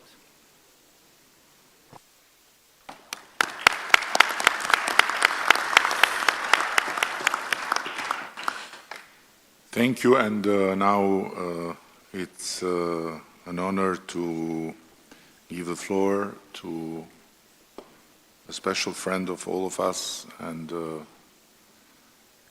my dear friend V, the President of Ukraine, Volodymyr Zelensky. Thank you so much, dear friend. Thank you so much, Eddy. Prime Minister Ramar, thank you, and thank you, Albania, for hosting us today. Not just in a beautiful country, but in a country that believes in Europe and stands for its future. Dear friends, thank you all for your support, and I appreciate that we share the same understanding. This war Russia against Ukraine must be ended as soon as possible and in a just way. Ukraine needs peace. Peace in Europe depends on whether Ukraine will get it. All of you know that this week we had a real chance to take important steps toward ending this war, if only Putin had not been afraid to come to Turkey. I was in Ankara yesterday, and thanks for participation and hosting us, President Erdogan. And I was ready for a direct meeting with Putin, whether in Ankara or in Istanbul, and not just for a meeting, but to resolve all the important issues to my mind. But he didn't agree to anything, Putin. And you can also see that the Russian delegation that came to Istanbul is of a very low level. None of them are people who actually make decisions in Russia. Still, I send our team to Istanbul, led by Ukraine's Minister of Defense, at least to see if those Russians can actually decide anything. Our number one priority is a full, unconditional and honest ceasefire. This must happen immediately to stop the killing and create a solid basis for diplomacy, first of all. And if the Russian representatives in Istanbul today cannot even agree to that, to ceasefire, to this clearly necessary first step, then it will be 100% clear that Putin continues to undermine diplomacy.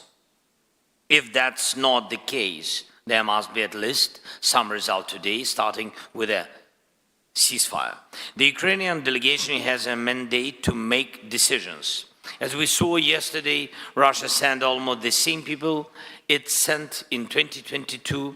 This shows that Russia has not changed its basic approach. They make many statements, many threats, but solve nothing. They are doing everything they can to turn this Istanbul meeting into a staged, empty process, just like the ones in 2022.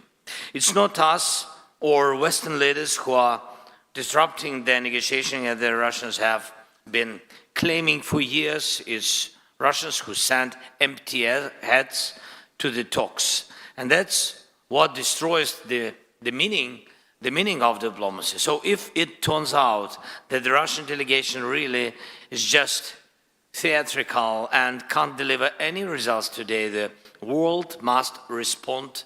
There needs to be a strong reaction, including sanctions against Russia's energy sector and banks. Pressure must continue to rise until real progress is made. Ukraine is ready to take all realistic steps to end this war. I call on Putin to give his delegation real authority, and we need a full stop to the killing, long enough to give diplomacy a real chance. Secondly, we must build at least a minimum level of trust in the negotiation process. This can be done by releasing prisoners of war, returning Ukrainian children taken by Russia, and releasing civilian hostages currently held by the Russian side. Third, we need to clearly define which issues must be handled at the leadership level, not below. And we all know who makes the real decisions in Russia.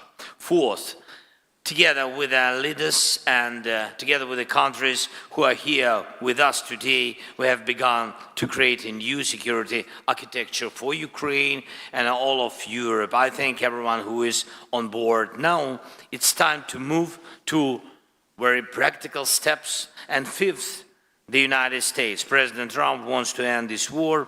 We need to keep working closely with President and stay as coordinated as possible. Long-term US support is also essential. An American backstop is needed. It's important that we all work together on every level to make that happen. And of course, I will keep you informed throughout the day about what is happening in Istanbul and whether there is any chance the Russian delegation will take real steps to stop the killing and bring the war to an end. Thank you, Eddie, again for the invitation.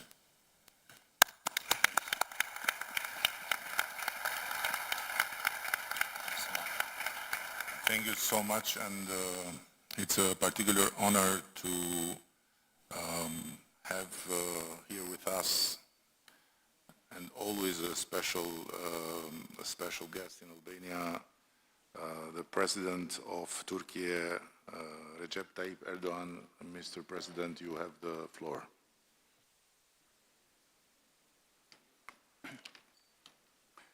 Değerli devlet ve hükümet başkanları, kıymetli katılımcılar, sizleri şahsım ve milletim adına saygıyla selamlıyorum.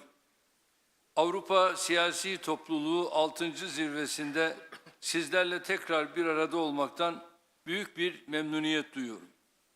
Arnavutluk Başbakanı değerli dostum Sayın Edi Rama başta olmak üzere zirvenin düzenlenmesinde emeği geçenlere teşekkür ediyorum. Kıtamızı yeniden tanımlayacak yeni bir vizyonu konuşmak için bir araya geldik. Birlik içinde, işbirliği temelinde ve ortak eylem ruhuyla hareket etmemiz her zamankinden daha fazla önem taşıyor.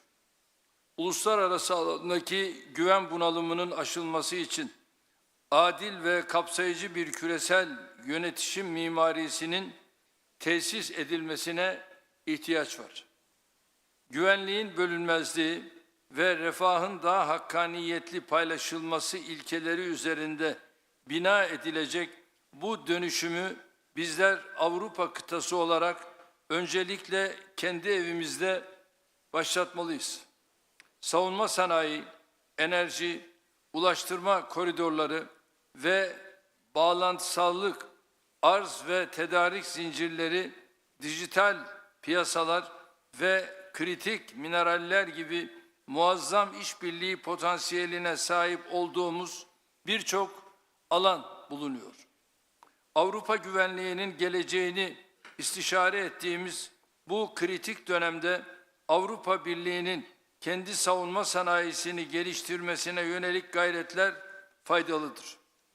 Bu çabaların NATO'nun merkezi rolünü aşındırmayacak şekilde birlik üyesi olmayan müttefikleri de kapsaması gerektiğini düşünüyoruz. ReArm ve SAFE gibi girişimlerin bu anlayışla yürütülmesinin Avrupa güvenliğinin hayrına olacağına inanıyoruz. Geçmişte Avrupa'da yaşanan birçok savaş ve ihtilaf bize göstermiştir ki savunma ve güvenlik gibi son derece hayati olan konularda bölündükçe zayıflıyoruz, birleştikçe güçleniyoruz. Kıymetli dostlar, ortak geleceğimizi düşünürken hiç şüphesiz ekonomik güvenliğimizi teminat altına alacak adımları da istişare etmemiz gerekiyor. Türkiye 1,3 trilyon dolar ekonomik büyüklüğü, 85 milyonu aşan genç ve dinamik nüfusu, rekabetçi sanayisi ve büyük tüketim pazarlarına doğrudan erişimiyle kritik önemdedir. Avrupa Birliği ile gümrük birliğimizin güncellenmesinin, tedarik zincirlerinin güvenliğine katkı sunacağı kanaatindeyiz. Ayrıca bu adımın otomotiv, ilaç, savunma sanayi gibi kritik sektörlerde ortak üretim ve yatırım imkanlarının önünü açacağına inanıyoruz. İnsanlarımızın ve dolayısıyla mal, hizmet ve sermayenin hareketliliğini kısıtlayan Schengen gibi vize uygulamalarının da gözden geçirilmesi şart. Son yıllardaki yatırımlarımızla ve doğalgaz alanındaki anlaşmalarla ülkemizi bölge coğrafyası için önemli bir enerji merkezi haline getirme hedefimize adım adım yaklaşıyoruz. Bölgenin en gelişmiş enerji altyapısına sahip ülkesi olarak enerji dönüşüm sürecinde Türkiye Avrupa'da önemli bir aktördür. Yenilenebilir enerji alanındaki adımlarımız sadece ülkemiz için değil, tüm bölge için fırsatlar sunuyor. Çok taraflı ulaştırma güzergahlarının merkezinde konumlanan Türkiye, Avrupa'nın kesintisiz tedarik zincirlerinin muhafazasına ciddi katkı sağlıyor. Değerli dostlar, Ukrayna'da silahların susması ve barış zemininin oluşturulması için kritik bir dönemeçteyiz. Geçmişte olduğu gibi bugün de kapsamlı bir ateşkes öncelikli olmak üzere çözüme dönük çabaların her birine katkı sağlıyoruz. Sürecin hassasiyetine binaen bir dayatmada bulunmaksızın tarafların teşvik edilmesi, adil ve kalıcı barışa ulaşılması bakımından çok önemlidir. Sayın Trump, Putin ve Zelenski ile ayrı ayrı görüşmelerimiz oldu. Sayın Macron ve Meloni beni aradılar. Zelenski dün Ankara'daydı. Kendisiyle görüşmemiz sonrasında teknik görüşmelere başlama kararı aldı. Mart 2022'den bu yana ilk kez akan kanı durdurma noktasında önemli bir fırsat penceresi aralandı. Nitekim şu anda İstanbul'da Dışişleri Bakanımın riyasetinde görüşmeler Rusya, Ukrayna, Türkiye arasında devam ediyor. Bunun heba edilmemesi gerektiğine inanıyorum. Gelinen aşamada barışın süratle tesisi için Ukrayna ve Rusya arasında diyalog kanallarının açık tutulması için buradaki tüm ortaklarımızın desteğine güveniyoruz. her zaman ifade ettiğim gibi adil bir barışın kaybedeni olmayacaktır. Türkiye bu süreçte üzerine düşenleri yapmaya devam edecektir. Sayın devlet ve hükümet başkanları, Gazze'de 20 aydır eşi görülmemiş bir insani felaket yaşanıyor. Her gün çoğu çocuk ve kadın, onlarca masum katlediliyor. Buna dur demek, artık yeter demek mecburiyetindeyiz. Netanyahu'nun uzlaşmaz, saldırgan ve kibirli tutumu Gazze ile birlikte tüm bölgemizi, burada yaşayan farklı inançlardan insanları da tehlikeye atıyor. Gazze'de ateşkesin tesisi için de Avrupa'nın gereken iştiyak ve ilgiyi göstermesini bekliyoruz. Gazze'de 2 milyondan fazla insanın açlığa mahkum edilmesi karşısında uluslararası camianın eylemsiz kalması ne vicdani kıstaslarla ne insanlık onuruyla bağdaşmaktadır. Kalıcı ateşkesin yanı sıra insani yardım sevkiyatının teminat altına alınması ve Gazze'nin yeniden yaşanabilir hale getirilmesi için de tüm imkanlarımızı seferber etmeliyiz. Esas hedefimiz ise sürdürülebilir tek çözümü teşkil edecek olan 2 devletli çözümü hayata geçirmek olmalıdır. Suriye'de yaklaşık 14 yıldır süren çatışmaların sona ermesiyle yeni ve umut dolu bir sayfa açılmıştır. Amerikan Başkanı Sayın Trump'ın Suriye'ye yönelik yaptırımları kaldıracağını duyurması, Suriye'nin bir an önce refaha kavuşması için atılmış çok kıymetli bir adımdır. Bu kararıyla Sayın Trump, bölgesel istikrara ve kalkınmaya verdiği önemi bir kez daha göstermiştir. Söz konusu kararın diğer ülkelere de örnek olmasını diliyoruz. Avrupa Birliği tarafından sabık rejime yönelik getirilen yaptırımların aynı şekilde ivedilikle kaldırılmasını, yeniden imar faaliyetleri için mali destek sağlanmasını bekliyoruz. Elbette bu destek ülke dışındaki Suriyelilerin gönüllü, onurlu ve güvenli geri dönüşlerini de hızlandırıcı bir etki yapacaktır. Kıymetli devlet ve hükümet başkanları, belirsizliklerin arttığı mevcut ortam bizleri ortak çözümler etrafında kenetlenmeye mecbur kılıyor.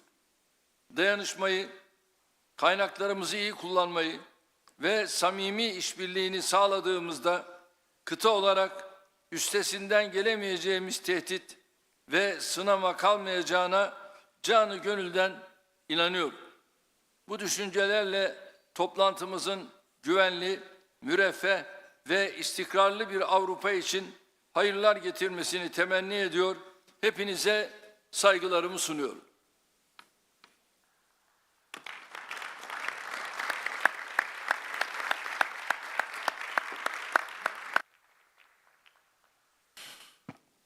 Thank you very much. Now it's an honor on behalf of the people of the Protectorate of Albania to give the floor to the Italian Prime Minister and Protector of our country, Giorgia Meloni. Dear colleagues, good morning everyone, and let me say thanks to Eddie, not for being a protectorate, but for his warm hospitality in the summit, and also for making me feel very young again with that video he showed in the inauguration. And I want also to congratulate Eddie for his absolutely unexpected re-election as the leader here of the Albanian government. I'm happy that Europe will continue to count on his spirit and his determination. Albania is hosting the European political community for the first time. I value it as particularly significant, not only for this nation, but for all of us I have always considered the European identity as fact, established by history even before geography. A concept harder to enclose in a definition than to understand by impulse. Albania is, of course, Europe, just like Italy or Serbia or Norway, regardless of whether they are part of this or that organization. That is why it always makes me smile when someone attempts to claim the right to decide who's European and who's not. Among the states that are around this table today, several have decided not to join the EU, others aspire to be part of it. Both are no less European than the 27 EU member states. Yet the EU is today the soundest common home to achieve what I like to call the European reunification, attained amongst people who may differ from one another, and yet they are a part of one whole, like the different fingers of a hand. Peoples who have fought each other over the centuries, yet are in reality one single people. Also, for this reason, being here today means taking a step forward in the historic process of reunifying Europe, because if we really want to build a new Europe in a new world, we cannot imagine doing so without the Western Balkans, without their peoples, without their identities and historical backgrounds. Western Balkans do not lie on Europe's finger or beyond our continent. They are in the very heart of our continent. They are the bridge region between the East and the West, between what St. John Paul II liked to call the two lungs of Europe. For this reason, Italy is committed in Brussels to asserting a strategic approach to the Western Balkans to take into due account, despite the complex challenges posed by the region, the need to provide these countries with a clear EU integration perspective.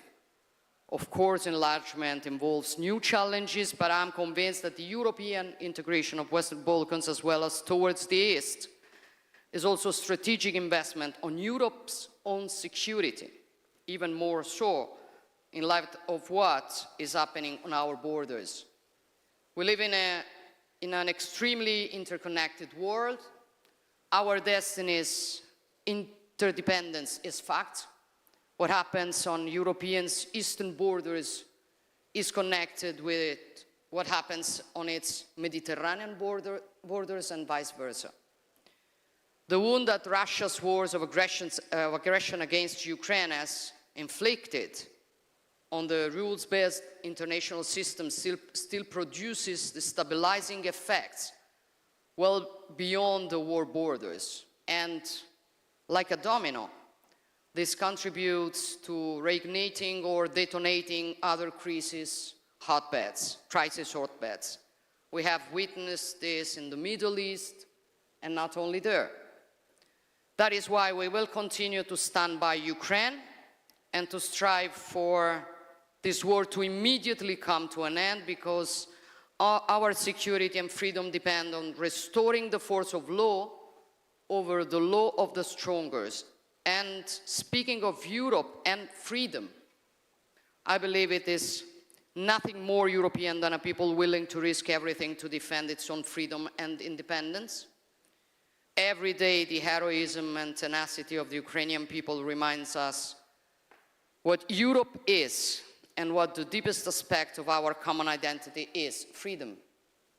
We defend our freedom and we want peace. Volodymyr and the Ukrainian people want peace, and we newly witnessed it yesterday.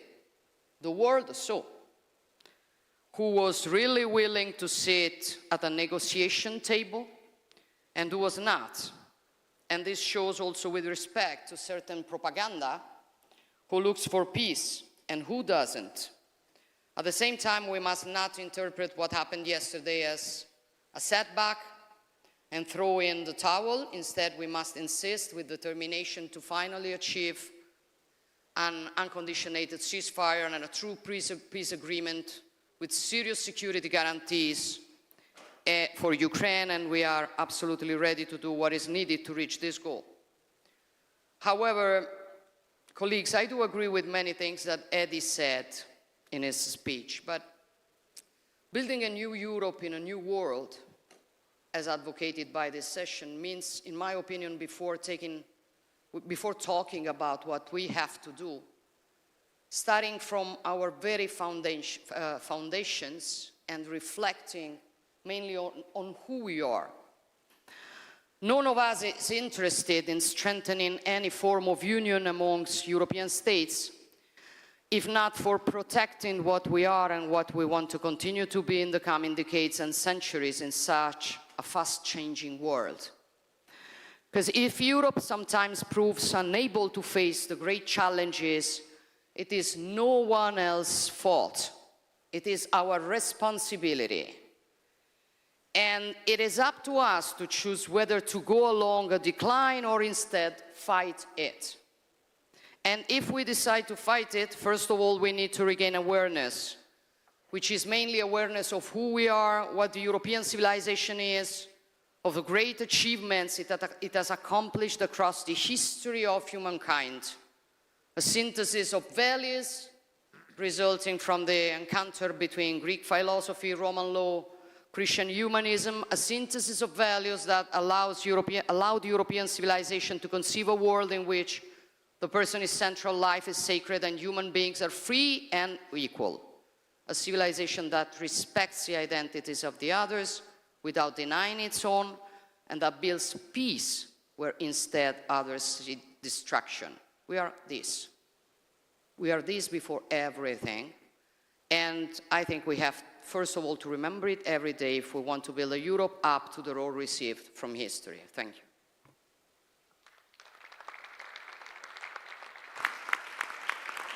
Thank you, and with true gratitude for his historical visit yesterday as the first Prime Minister of United Kingdom to ever land in Albania for a bilateral meeting, and with the worldwide known Balkan spirit of forgiveness for having brought such an intense rain, I'm honored to give the floor to the Prime Minister of United Kingdom, Keir Starmer. Thank you, and the floor is yours. Thank you, Eddie, and it's really good to see everyone around the table here today. And thank you, Eddie, for bringing us together. I would remind you it was sunny when I got off the plane yesterday morning. We brought the sun from London, and this rumour that the weather is down to the British is completely wrong. But look, you've brought us together, Eddie. It is a really important day, a really important meeting, because this is a crucial moment for our continent. And that's been reflected, I think, in the remarks of everybody so far. And I was struck by your opening words, Eddie, because we are entering a new era. We are all saying that, and we need to recognise that it's a new era, but it's one characterised by volatility and instability, sadly. That is the new era that we are entering. As we do so, the opportunity for all European leaders to come together, each of us facing challenges for our security and our economies. I think as we do that, the value of the EPC could not be clearer. So it is very important that we're here today. That's why I was so pleased to host the summit last year at Blenheim Palace, very shortly after my government was elected, within the first 2 weeks. I was very pleased because it was very important for me to signal our intent from the very beginning to work more closely with our European partners and strengthen the UK's relationship with the EU, not based on rehashing arguments about the past, but looking forward to the future. And since then, as you'll have seen, we've dramatically stepped up our engagement with European allies, recognising that partnership is vital to our delivery of security and renewal, and particularly to working people in the UK who want that security and that renewal and deserve it. And we will be strengthening our alliances across Europe, which is why I was really pleased, Eddie, to be the first British Prime Minister to come for a bilateral visit here to Albania and work with you as our partners. And that's why I'm very pleased to be hosting Ursula and Antonio in London on Monday for the first UK-EU summit, a very important moment in this new era. And a moment that is about recognising that many of the challenges we face, whether that's migration, growth, security, they are shared challenges, and only shared solutions will solve them. And obviously, our most urgent challenge here today is securing a just and lasting peace for Ukraine, a just and lasting peace. Those words, just and lasting, being so important. And that is why it's vital that we all step up to do more for our own defence. And last week I announced a major package of sanctions on the Russian shadow fleet, ramping up the pressure on Putin and protecting our critical infrastructure. And Emmanuel and I have worked very hard with many of you in recent months to bring together political and military leaders under our coalition of the willing, and I thank everybody who's been part of that. And of course, together with Friedrich and Donald, we joined Vladimir in Kyiv last weekend, not just an important symbol of solidarity and support 80 years after the end of the Second World War, and a reminder that the values that were fought for 80 years ago are precisely the same values that we are fighting for tomorrow, at the moment, in relation to Ukraine, but also an important moment to bring together, and supported by President Trump, the argument about an unconditional ceasefire, that Putin must come to the table for that unconditional ceasefire, and to issue, as we did last weekend, that ultimatum. Now, having issued that ultimatum, we must be prepared to follow through, because if Russia won't come to the negotiating table, Putin must pay the price. And I think yesterday, as already been mentioned, was further evidence that Putin is not serious about peace.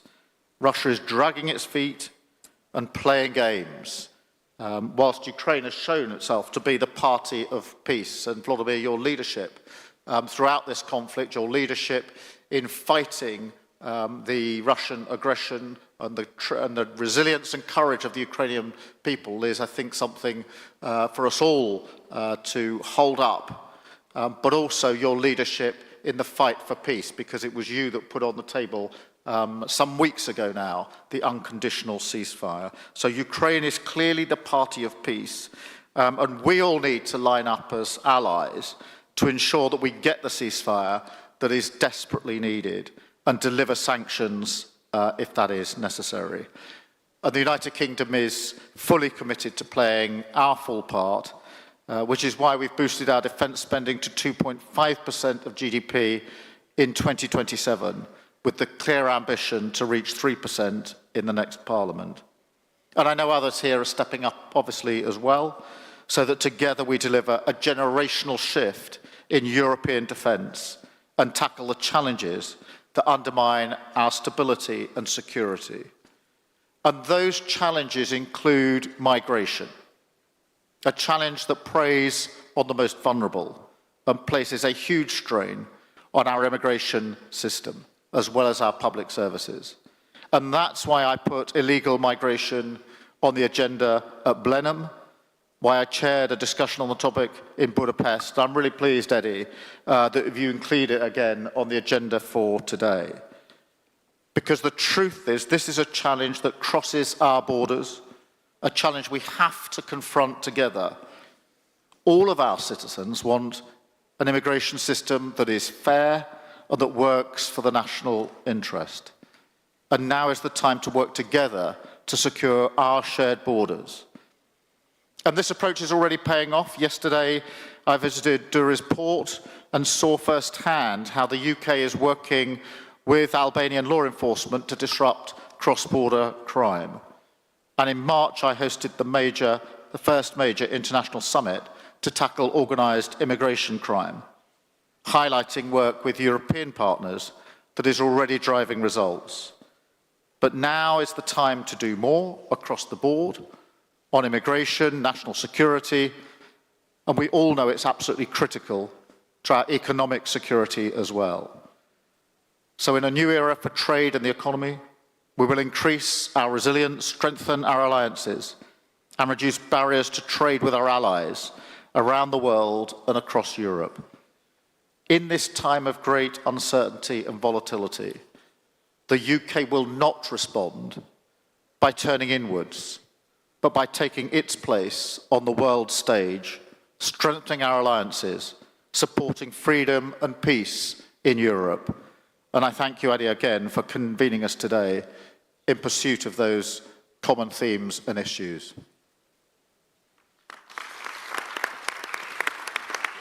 Thank you very much, and it is a unique privilege to have the chance to congratulate in person in Tirana newly elected Chancellor of Germany.